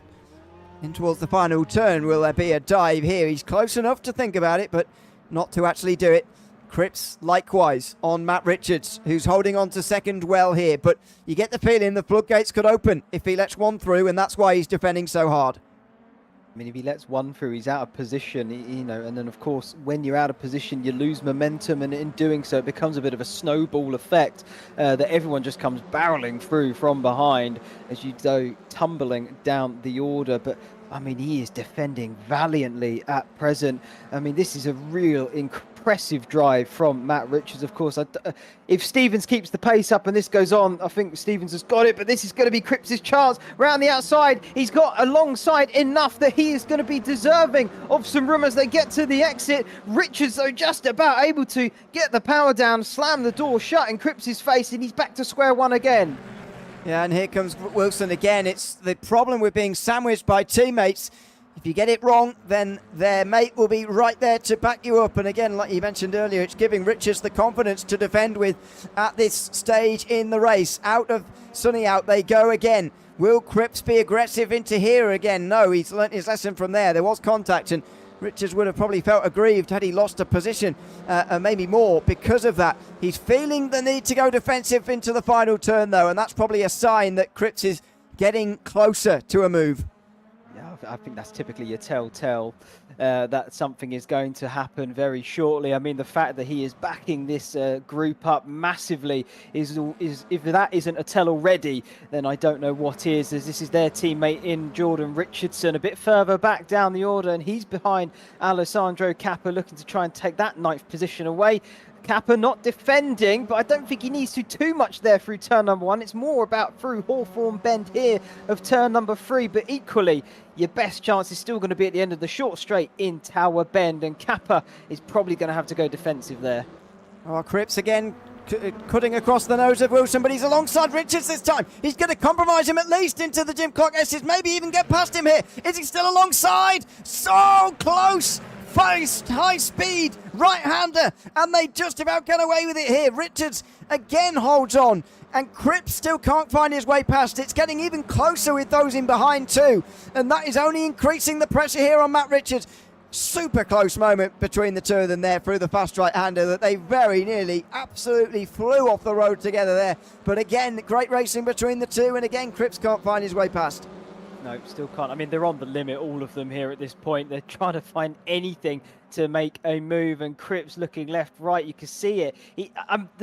I'm scared to say, though, Ewan, I feel like desperation may sit in at some point, and I really don't want that to happen because that's normally when something silly will occur. For the moment, though, everyone keeping their heads well and truly on their shoulders. Richardson was unable to pass Cappa on that last lap as well, but we're firmly fixed here for the battle of the final few podium spots. I think Tom Stevens out front, 3-second gap. That's looking pretty tidy for him, as Matt Richards really is doing the business at keeping these guys behind.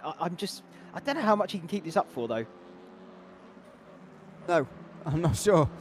It could be a long time. It could be a lot of overtakes coming very soon if this is not controlled. 5 minutes to go.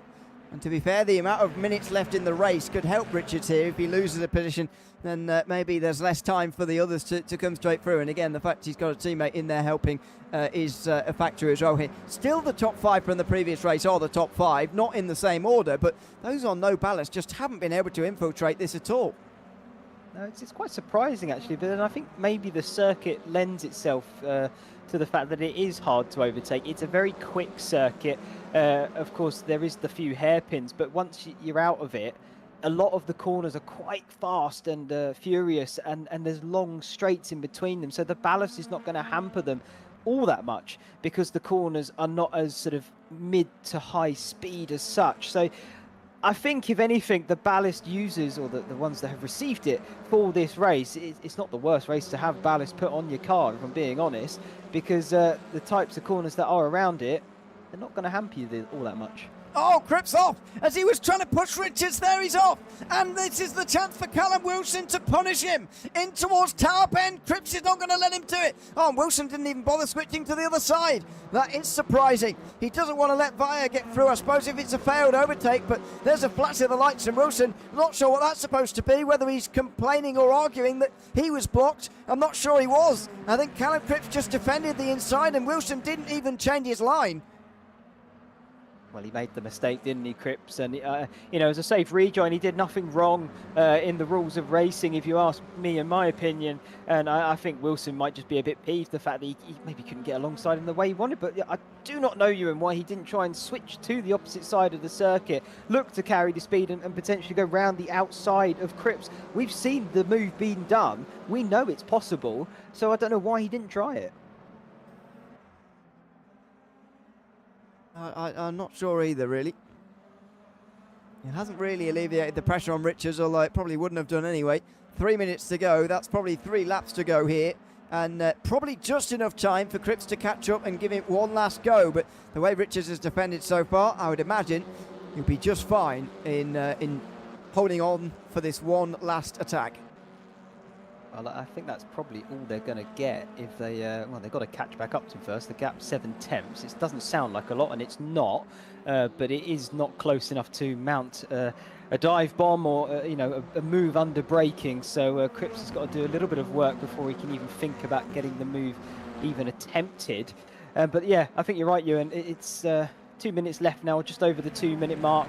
And I think it's going to be one chance, throw everything at it, the entire kitchen sink if you like, or you're just going to have to settle for third best on this occasion. But I'm curious to see, and I wonder if we have got it up soon, or maybe it'll be during the break, when we find out how many cars are going to be for that reverse grid, because that's going to shake things up when we get to race number 3. But I won't wish race number 2 away, Ewan, because it has been entertaining, albeit in a slightly different way. Yeah. Again, a challenging circuit to overtake, maybe slightly more challenging than we would have liked, if we're being very picky. But but it's still not been bad. If you know, more than anything, the battle for trying to get past somebody is almost as exciting sometimes as actually watching overtakes, and that's what we've seen for Callum Cripps here so far.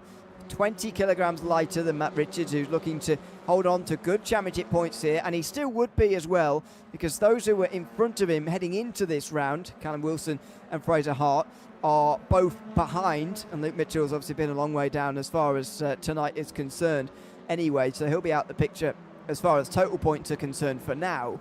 But it's still a good point total, but he wants to just assert that even further by holding on from Cripps here for second position, and he's got one more lap at the end of this one. Yep, one more to go then, and we're being told in our ear, in my ear at least, and I'm sure yours as well, Ewan, reverse 9 cars. So the top 9 will be reversed then for race number 3 here this evening.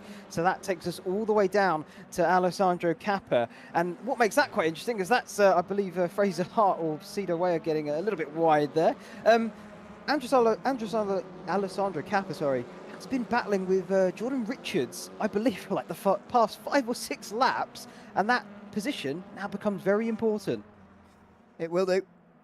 Not sure they'll know that yet, but maybe they do now. Seconds to go, and here they are over the line for one final time here, as Cappa holds on again from Richardson. Out of the final corner, it's a good run from Richardson, but I'm not sure good enough for a move by turn number 1.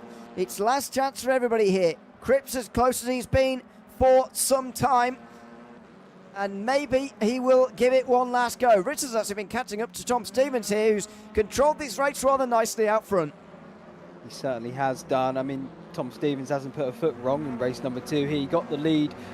Fantastic move as well into turn number 1 and into the Hawthorne Bend, that early complex of corners, and hasn't really looked back and hasn't been troubled by anybody else. So really well deserving. He's got a few more corners to go, of course, to cement it, and I think he's just taking it easy. That's why the gap is coming down. He's not pushing it and going for it because he doesn't necessarily need to.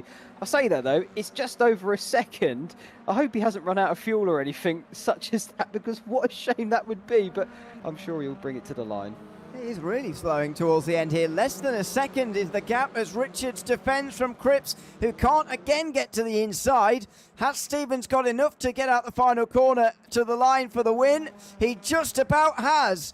Tom Stevens comes over the line to win race 2 here at Croft tonight. Richards holds on from Cripps. The top 5 stay the same. The only positional change within that top 5 is Stevens getting in front of Richards. And out of the final corner, Kappa holds on from Richardson, and he will be on pole for race 3.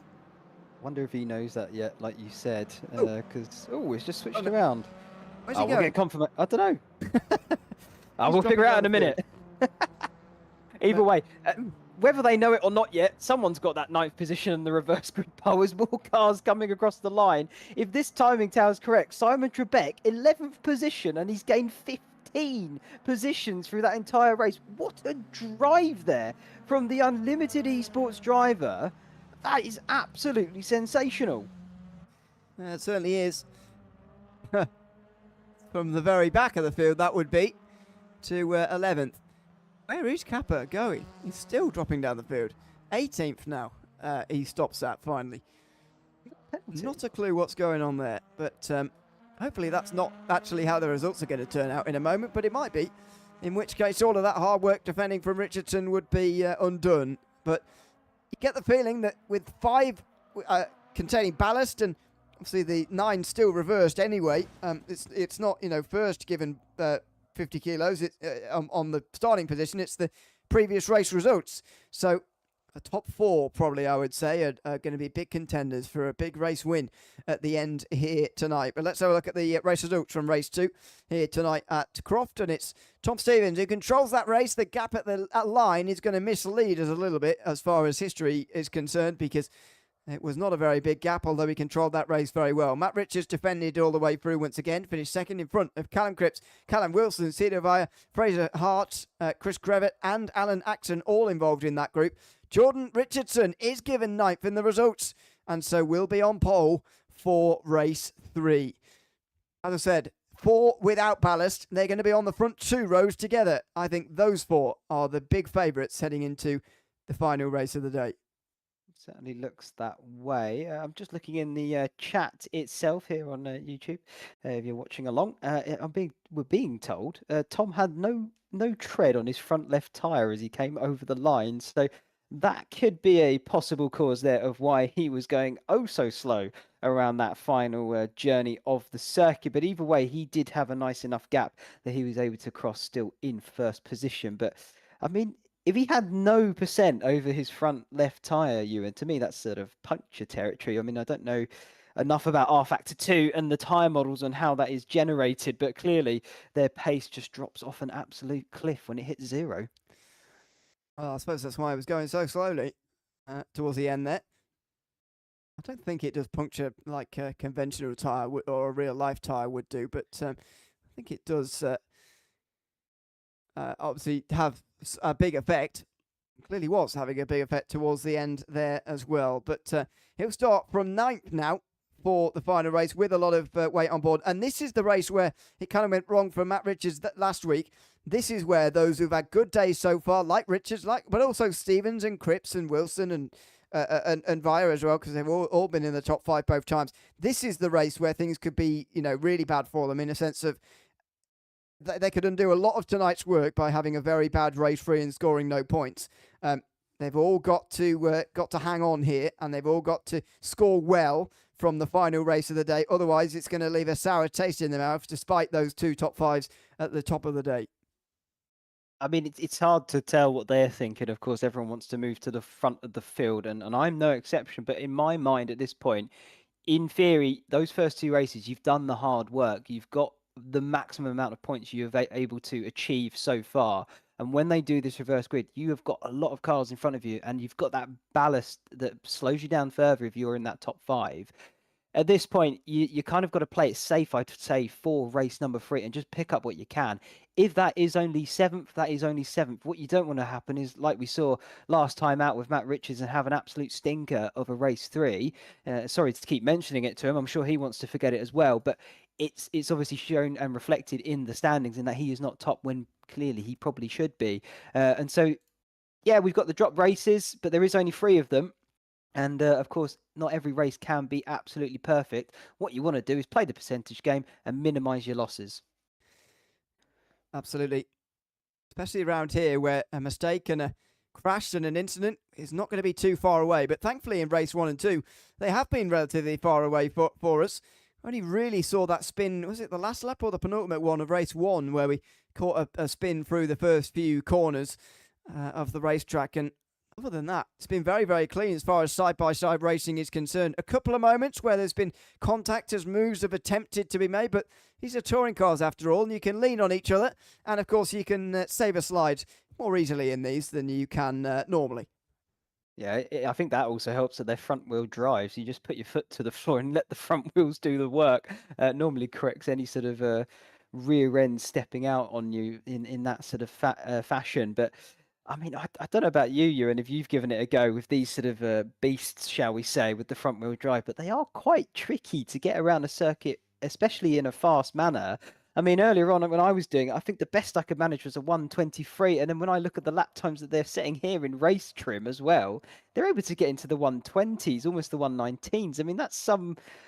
I wouldn't say I'm slow, but I know I'm not the quickest guy around there, but that's insane. That's really quick.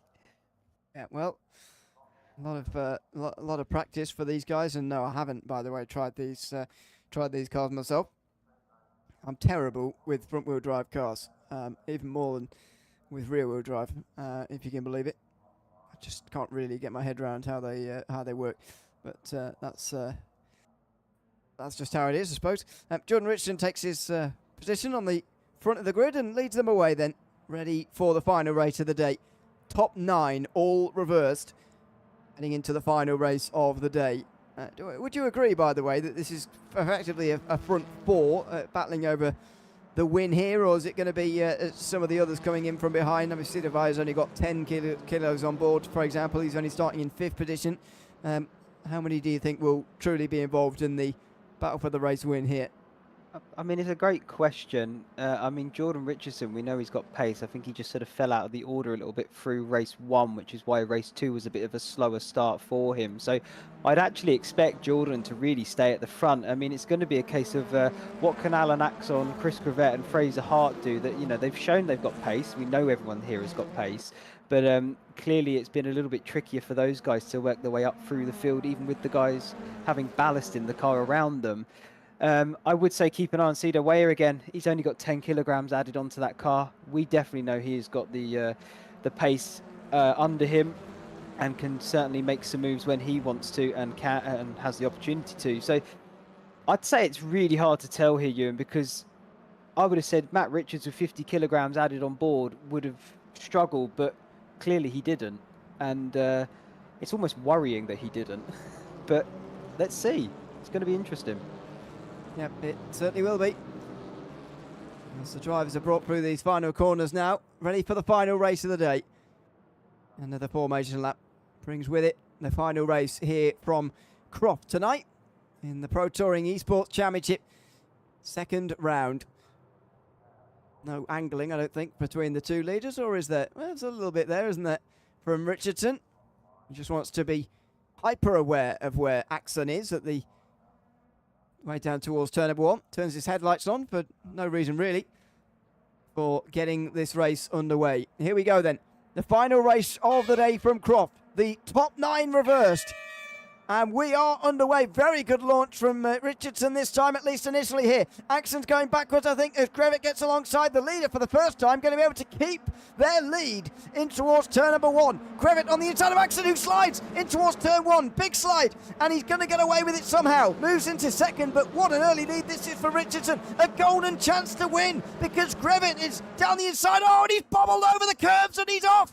Through the grass goes Grevitt, and Axon's going to keep 2nd. Grevitt's going to be out of the picture completely already here. Here comes Hart and Weyer as well in behind, who are both trying to take places. Cedar Weyer on the outside, starting 5th, already up to 3rd, looking for 2nd. Look at the gap that Richardson's got already as they fight for 2nd behind.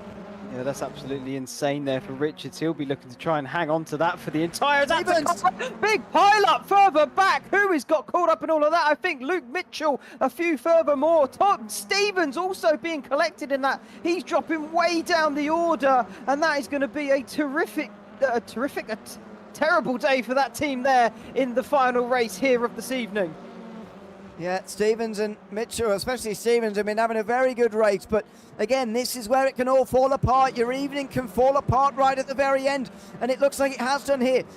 Osborne looking down the inside of Jordan Hyde, but at the final spot inside the top 10. And again, this has created a group to the rear that are going to fight really hard, perhaps harder than the leaders, just as what we've seen in race 1 and 2. Only this time it's going to contain some of those big names caught up in that pile-up. Yeah, real shame for those guys. I mean, they were looking to try and maximise again that points haul finish as Jordan Osborne is in the pit lane as well. I'm surprised we didn't see anybody hit the tyre walls as they made their way through the first opening corners, because there was a few occasions where they were tantalisingly close and I thought something may have occurred. I'm trying to work out where Chris Gravett ended up. He's 19th now as he went off charting a new course through the grass. We can see here now further down the order, Dave Brewster trying to defend, I think he's trying to make a move there on right in front of him, but no way by for the time being. But wow, what a start to that race. Brewster with a new engine, clearly, because he's back in the game again and already up 9 places. This is the battle for second. Axon currently holding this position, but Hart now back into third in front of Sidovaya. Then it's Wilson, Cripps and Richards. So those are the 3 really who've been up towards the front, with a case of Via as well. But up towards the front all day, and they're looking to cap that off here. Cripps down the inside of Wilson there, as he's been holding him off through that previous race. Now he's attacking him, and there's a flash of the lights from Wilson there. Not sure what that's trying to communicate, but maybe not too pleased with that dive from Cripps for 5th. Potentially, I mean, it could just be, I think you're spot on with it. It's just probably a bit of discontent that Cripps with the move on him maybe wasn't quite expecting it and just wants to show his frustration and maybe take it to the chat afterwards, who knows. But either way, Cripps got the move done, and Wilson will just have to follow on, or at least try and mount an attack back at him. But Brabham Motorsport certainly looking the stronger of the 2 teams then, as we get race 3 well and truly into it now, because they have got, I believe that is all 3 cars there within the top 3, 4, 5, 6 sort of positions. It's a very similar looking third race to what we saw in the second, with a leader out front and a big battle for second. Hopefully this time the leader, Richardson in this case, doesn't burn through his tyres, so he nearly loses the race at the very end here. Axon under huge pressure though, and you know, without being disrespectful to his speed, I think it's going to be under big pressure until he starts to relinquish some of these places. And that's not me saying that he should do, but I'm just saying I don't think he's going to be able to get away from this pressure for 18 minutes. He certainly won't be. I think he's going to be hounded for the next, well, unless they do suddenly come through on him, he's going to be hounded for the rest of this race.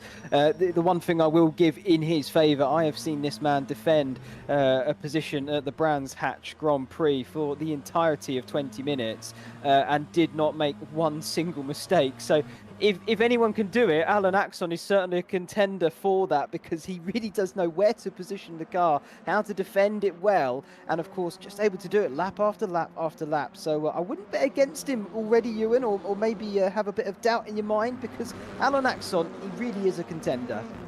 Yeah, well, that stands him in good stead if he's going to be defending hard, which I absolutely will be throughout this race. Richards and Wilson, by the way, have changed places further down, so Matt Richards putting his race 3 demons to bed, it looks like. But who's going to be up towards those front positions here? Can Hart really get a good finish here? Because so far tonight he's found it just that little bit difficult, I feel, to really make positions. Hasn't finished in the top 5 yet at all, so second place would sort of be a consolation prize. And I believe anyway, if he could get past soon, he might be able to have a charge at Richardson before the end. mean, it's going to be tough. I mean, that gap is almost 4 seconds. It's still hovering around that 3.5 mark. It is steadily increasing, I believe, with Axon sort of holding the rest of the field up at the moment. As we're going to jump a little bit further back. I believe this is back aboard with Dave Brewster. Yes, it is indeed. Currently battling down there, 13th, 14th position. This is going to be interesting into turn number 1, or maybe not as much as I thought, as Wright sweeps across in front of Brewster to take the racing line once again.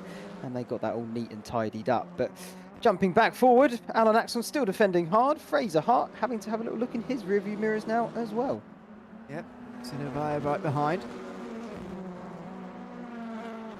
So they are teammates, but as they showed through the previous race, no gifts to one another. Simply race there. And why would there be, to be fair? They've all got their own individual ambitions to think about and fight for over the course of this season.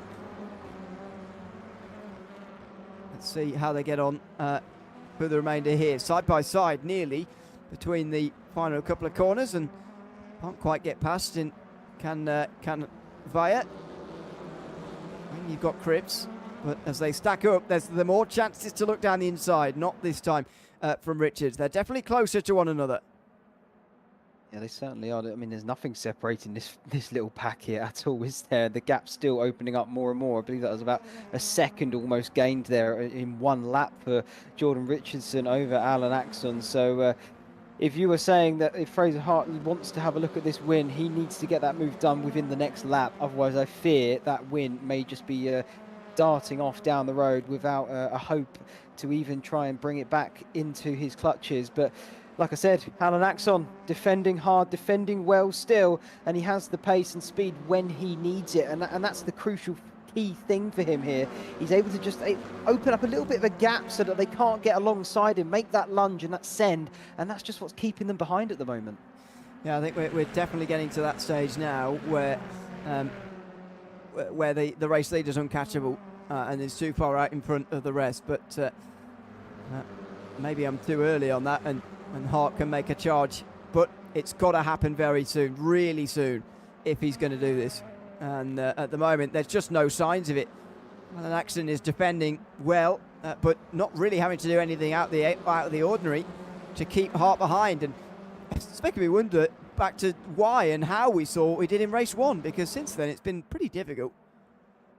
I don't quite know. Maybe it was the drivers were still figuring the circuit out a little bit, where the grip is and things like that, and therefore with that little bit of the unknown, someone able to try and, you know, I say trying, someone able to potentially find that little bit of an advantage, therefore a move is possible and on. And clearly they've all sort of figured it out now, and so everyone's sort of back to level pegging in a sense of speed and sort of having that little bit of extra underneath them. But who knows, Ewan? It's hard to judge because they suddenly have all seemed to picked up the pace and well, moves are becoming a bit of a premium here. But Jordan Hyde was having a little look there on Fabian Michelon for P9 at the moment. This could be a nice points haul for the pair of them should they stay there. But at the moment, Michelon hanging on, as that looked like a little love tap from Messina there into the back of Hyde. Yeah, it was in towards Tower Bend. It's where the moves are made. Oh, that's a big slide from from Hyde, who's on the defensive from Messina now. Goes deep in towards Sunny Inn and clips the grass off, but followed by Messina. Here goes Sarema, right past them both into 10th place. Great bit of opportunity there, and wasn't sort of stuck in the wheel track with tunnel vision there of those in front who went off. I tell you what a save. What an absolute save. That is not an easy car to pick back up, especially through the Jim Clark S's. That's probably one of the fastest points on the circuit, and the fact that he didn't lose complete control of that car, I think, is nothing short of a miracle. As jumping back on board here, this is Fraser Hart's front bumper, and you can see how close he gets to the back of Alan Axon's car, and he just needs that little bit more. I mean, they are equal on performance because they're both in the Honda Civic. So, I mean, there's no advantage or disadvantage there, but he's just unable to find that little bit extra, Fraser, and he's just struggling. He can't quite get past. Although he's only 2 tenths behind now. It's not quite the place you want to be this close. It's not really an overtaking chance down here unless you're already alongside. And Hart is not. Coming into these right-handers, That's through Sonny out. Cripps tried to move into here and very nearly hit Richards completely off the road. So I don't think anybody, because they all saw that, I don't think anybody will be trying that again in towards the complex, unless again they're already side by side, which is kind of what you need to be into a lot of these corners. But if you're not already side by side, and you need to be, if you want to be side by side, you can never actually get there. It never actually arrives. So you've got to try and manufacture something from somewhere. But so far, half this race has gone, and Al Axon has defended without really breaking a sweat. Well, I did mention it, Ewan. Don't bet against him. He knows how to handle this kind of pressure, and believe me, he is in an absolute pressure cooker right now. But soaking it up nicely. I wonder what sort of rice stew he's going to produce at the end of it. But this looks like it could be Fraser Hart's best chance. Only a tenth behind, and Axon really going to have to go for that defensive line. Can Hart sweep around the outside? Has he got enough of a car there to demand the room? No, he doesn't, as Axon keeps that position for the moment, and Hart going to have to try and figure out something else. Yeah, I don't know, that seemed a bit of a tame effort, really. It was on the outside, yes, but didn't really try and squeeze Axon at all on the inside there. Didn't try and switch to the inside either. This is what you need, bit of elbows out, bit of muscle. Grevitt and Stevens this is. Not about what you'd expect to see at the start of the day for 16th, but here they are. Grevitt forced off here by Stevens, and he has to brake and let Stevens in. But not a single point available for these two at the moment, and who would have expected that at the start of this final race?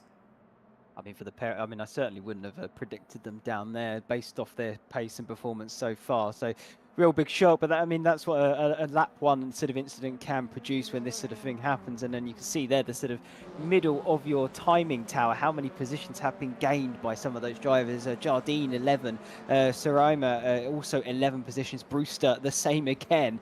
Real big climbers there, and so they'll be able to pick up some nice points here and hopefully get their championship off the starting blocks a little bit nicer now as we venture towards the end of round number 2. Race number 3, of course. Still 9 minutes left, still plenty can happen, but either way, it's looking pretty tasty between these two right now. This is still Stevens and Grevitt going at it. Yeah, and again, two drivers with nothing to lose, which is maybe why they are going so hard here. Outside for Grevitt, not getting much room, but only just enough. That feels tighter than it looks, actually, when you're off board. Stevens goes too deep. Grevitt switches to the inside and comes straight back through again, and I suspect they won't go side by side through there again. Indeed, they do not. They decline that opportunity. Cripps loses some time to his teammate Hart, and Cedar Valle is now behind Matt Richards. Who's on the march? Big dive down the inside. Richards into the side of Callum Cripps. And Callum Wilson is side by side with Valle. That was aggressive from Matt Richards, who I'm surprised is showing such aggression, actually, considering his top 5 placing now. But he lets Callum Cripps back into line. I mean, that was a bit too aggressive, if you ask me. Of course, a little bit of door bagging is A-OK in my book, but I think that was sort of verging on the cusp of a bit too much. And like you say there, he does give it back to Cripps, so he can have another go at it, as that gap is still only 2 tenths, similar to these guys here, Axon and Hart. Nothing separating them, as Axon's still going for that defensive line, making Hart do it the long way around if he is going to do it. This is definitely the closest they have been as they go on the exit of Tower Band and now into the Jim Clark S's. Really only one proper racing line, but we know you can do it side by side. However, very difficult by the time you get to Brewster and Sunny in, Sunny out. Oh, he's gone deep! Oh, mistake! 15 minutes gone, and he's finally made an error. Axon loses second. Hart is straight through, and with 7 minutes to go, it might open the floodgates. And fortunately for Axon, the battles of the last few laps mean that for the only time pretty much in this race, they're not immediately right there wanting to capitalise, and that is going to play into Axon's hands immeasurably.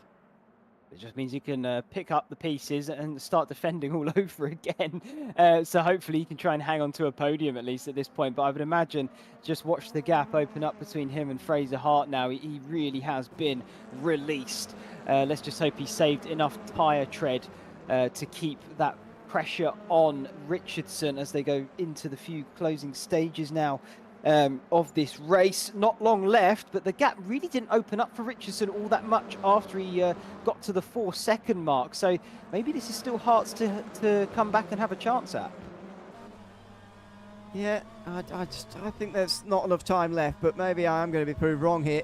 And Hart is going to come through for a rip-roaring race 3 victory. It would be spectacular if he could get there, but he's not going to be in bags of time, that is for sure.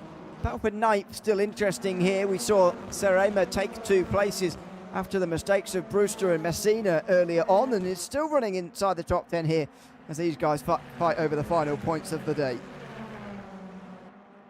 Absolutely. Around the back end of the circuit towards sunny in, sunny out, and not much separating these guys still as cars bouncing all over the curbing. Just trying to still maximize that grip level and figure out where the limits are. I'd imagine some of them as we come back to the front once again. Look at that gap there, Ewan. It's 2.7 seconds between Richardson and Hart. I still think race win is still on, and there could be a battle going on there, as that was Richard still defending from Callum Cripps for 4th position. I think he was getting through there. I'm not sure he was in front of Cripps before. He is now. 4 places gained so far from Matt Richards in this race. Callum Wilson right behind Sidovaya and slowing down. Cripps slowing. Or is that a different lap car here? No, it is Cripps. He drops to the back of the group. And that is a puzzler. He was running inside the podium places, or at least knocking on the door of them for a while there, but now drops down to 7th, and it might unfortunately be remembered in his case, Callum Cripps, as a night of missed opportunities for him. Yeah, it may feel like that. I mean, he still had some really good positional finishes here, so I wouldn't call it a complete write-off for him, but he certainly would have looked to have potentially got at least a win, particularly race number 1. I mean, the start he had, he was on fire, and I'm really surprised he didn't pick up that win. But you know, sometimes you do win, sometimes you don't quite get it all the way, and this is just one of those times for Cripps where he didn't quite take it all the way, and he'll bounce back from it. I've seen him do it before. I know what he's capable of. It's going to be something for him to think about. Maybe look, and he's in. So what's happened there then, Ewan? I mean, damage? Or I'd love to know. Not a clue, to be honest with you. Absolutely not a clue. But it's not good. No, I didn't tell you that.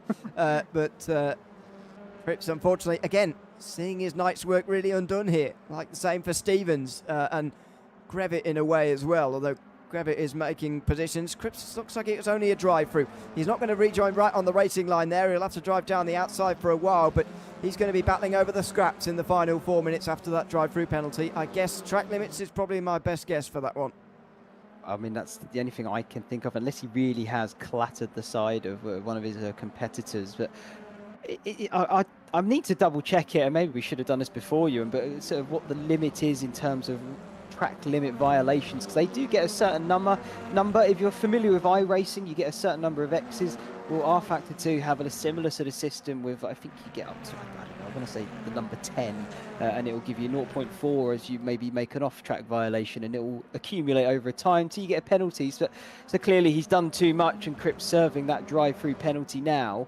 And I'm sure I'll have to do my knowledge and research to figure out what that number is. But either way, he's reached it, he's served the penalty, and he's paid the price.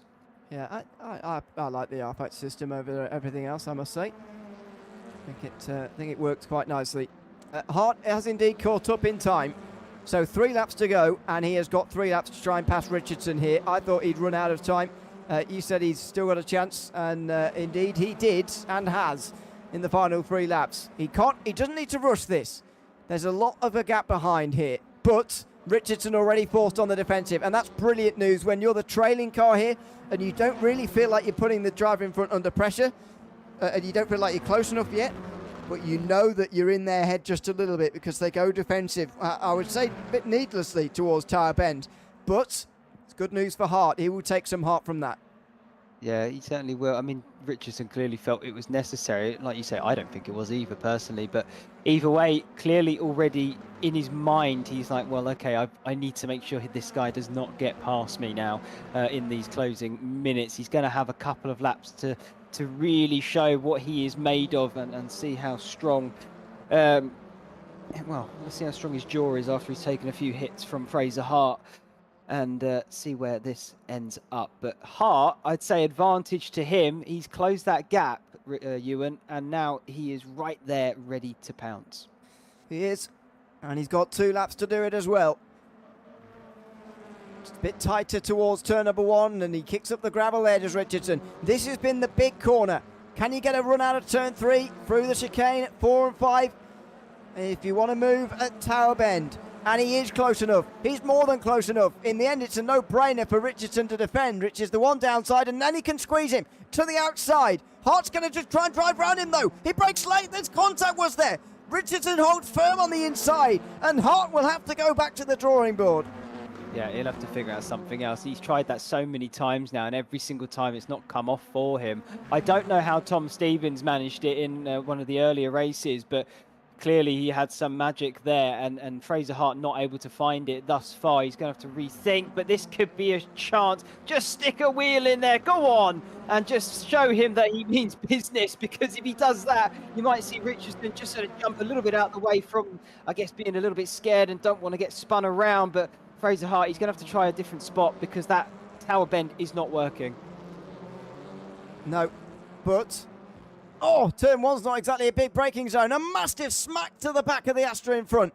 1 lap to go, and Hart's going to throw everything at this. The championship leader coming into tonight may well lose that lead, but wants to go down fighting here with a race victory at the finish. He hasn't finished inside the top 5 yet tonight. He might do here. He might get even more. He's on the inside in time for turn 3. Richardson makes an error at the critical moment in this race. Hart slips through on the inside. Richardson forced across the chicane, and maybe that is done just to save his skin as far as holding on to second is concerned. The battle behind is closing in very quickly.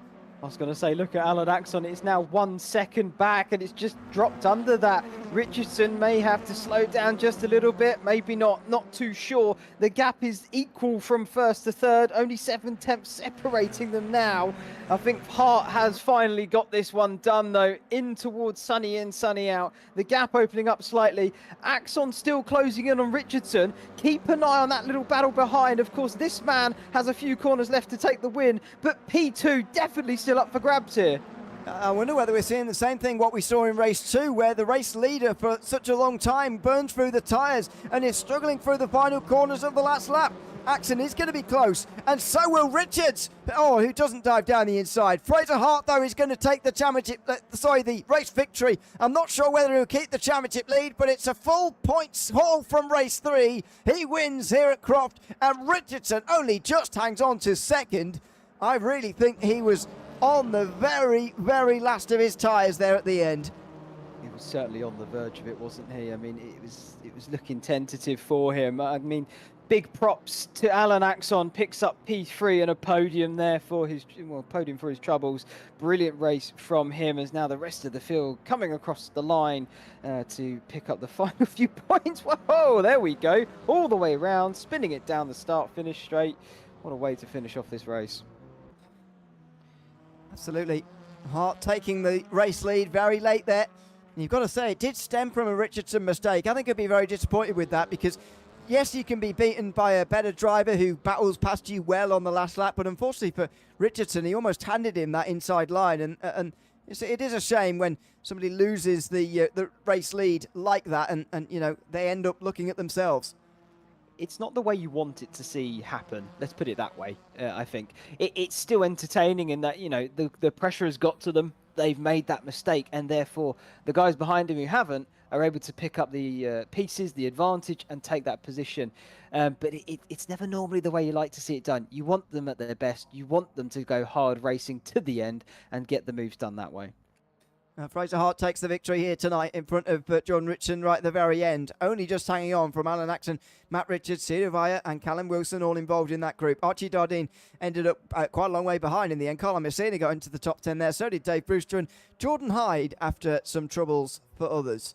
Alexander Serem ended up losing those places. He gained so spectacularly, as we saw, finished 11th then in front of Darren Wright. Chris Grevitt recovered from his trouble on lap 1 to finish 13th, just in front of Callum Cripps, who had a drive-through during that race. Stuart Rolfe ended up on the last points-paying position, ahead of Fabian Michelon. Then it was Tom Stevens, the race winner from race 2, finishing outside the points in race 3. Jaroslav Fides, Jordan Osborne and Carl Benton rounding out the top 20. Further down, DNFs for Matthew Williams, Simon Trebeck and Luke Mitchell, who had a pretty difficult evening. Well, that is just about it from Croft. I mean, what did you make of those 3 races, Ash? I felt especially, actually, the early and late part of race 1 and then race 3 were sort of where the action all was condensed sort of between the beginning and the end. I think you've pretty much hit the nail on the head there, you. And of course, race number 1 really was something special. Of course, we did miss that little bit at the start, but I think it was sort of the calm before the storm, really, when you look at it, because as soon as we got everything back, it really did. Sparks are flying, fireworks were going off everywhere, and it was a sight to behold. And right there at the end of race number 2 as well, of course, we had the leader slowing down tyre issues, and there, race number 3, really action-packed right till the death. So all in all from me, Croft, big thumbs up. It was a good second round of the championship in the Pro Touring Esports Championship here this season. Next time it will be Thruxton for round 3 on the 14th of December. That will bring with it its own challenges and in some ways a similar feel to here, although maybe with a little bit easier overtaking and a faster racetrack.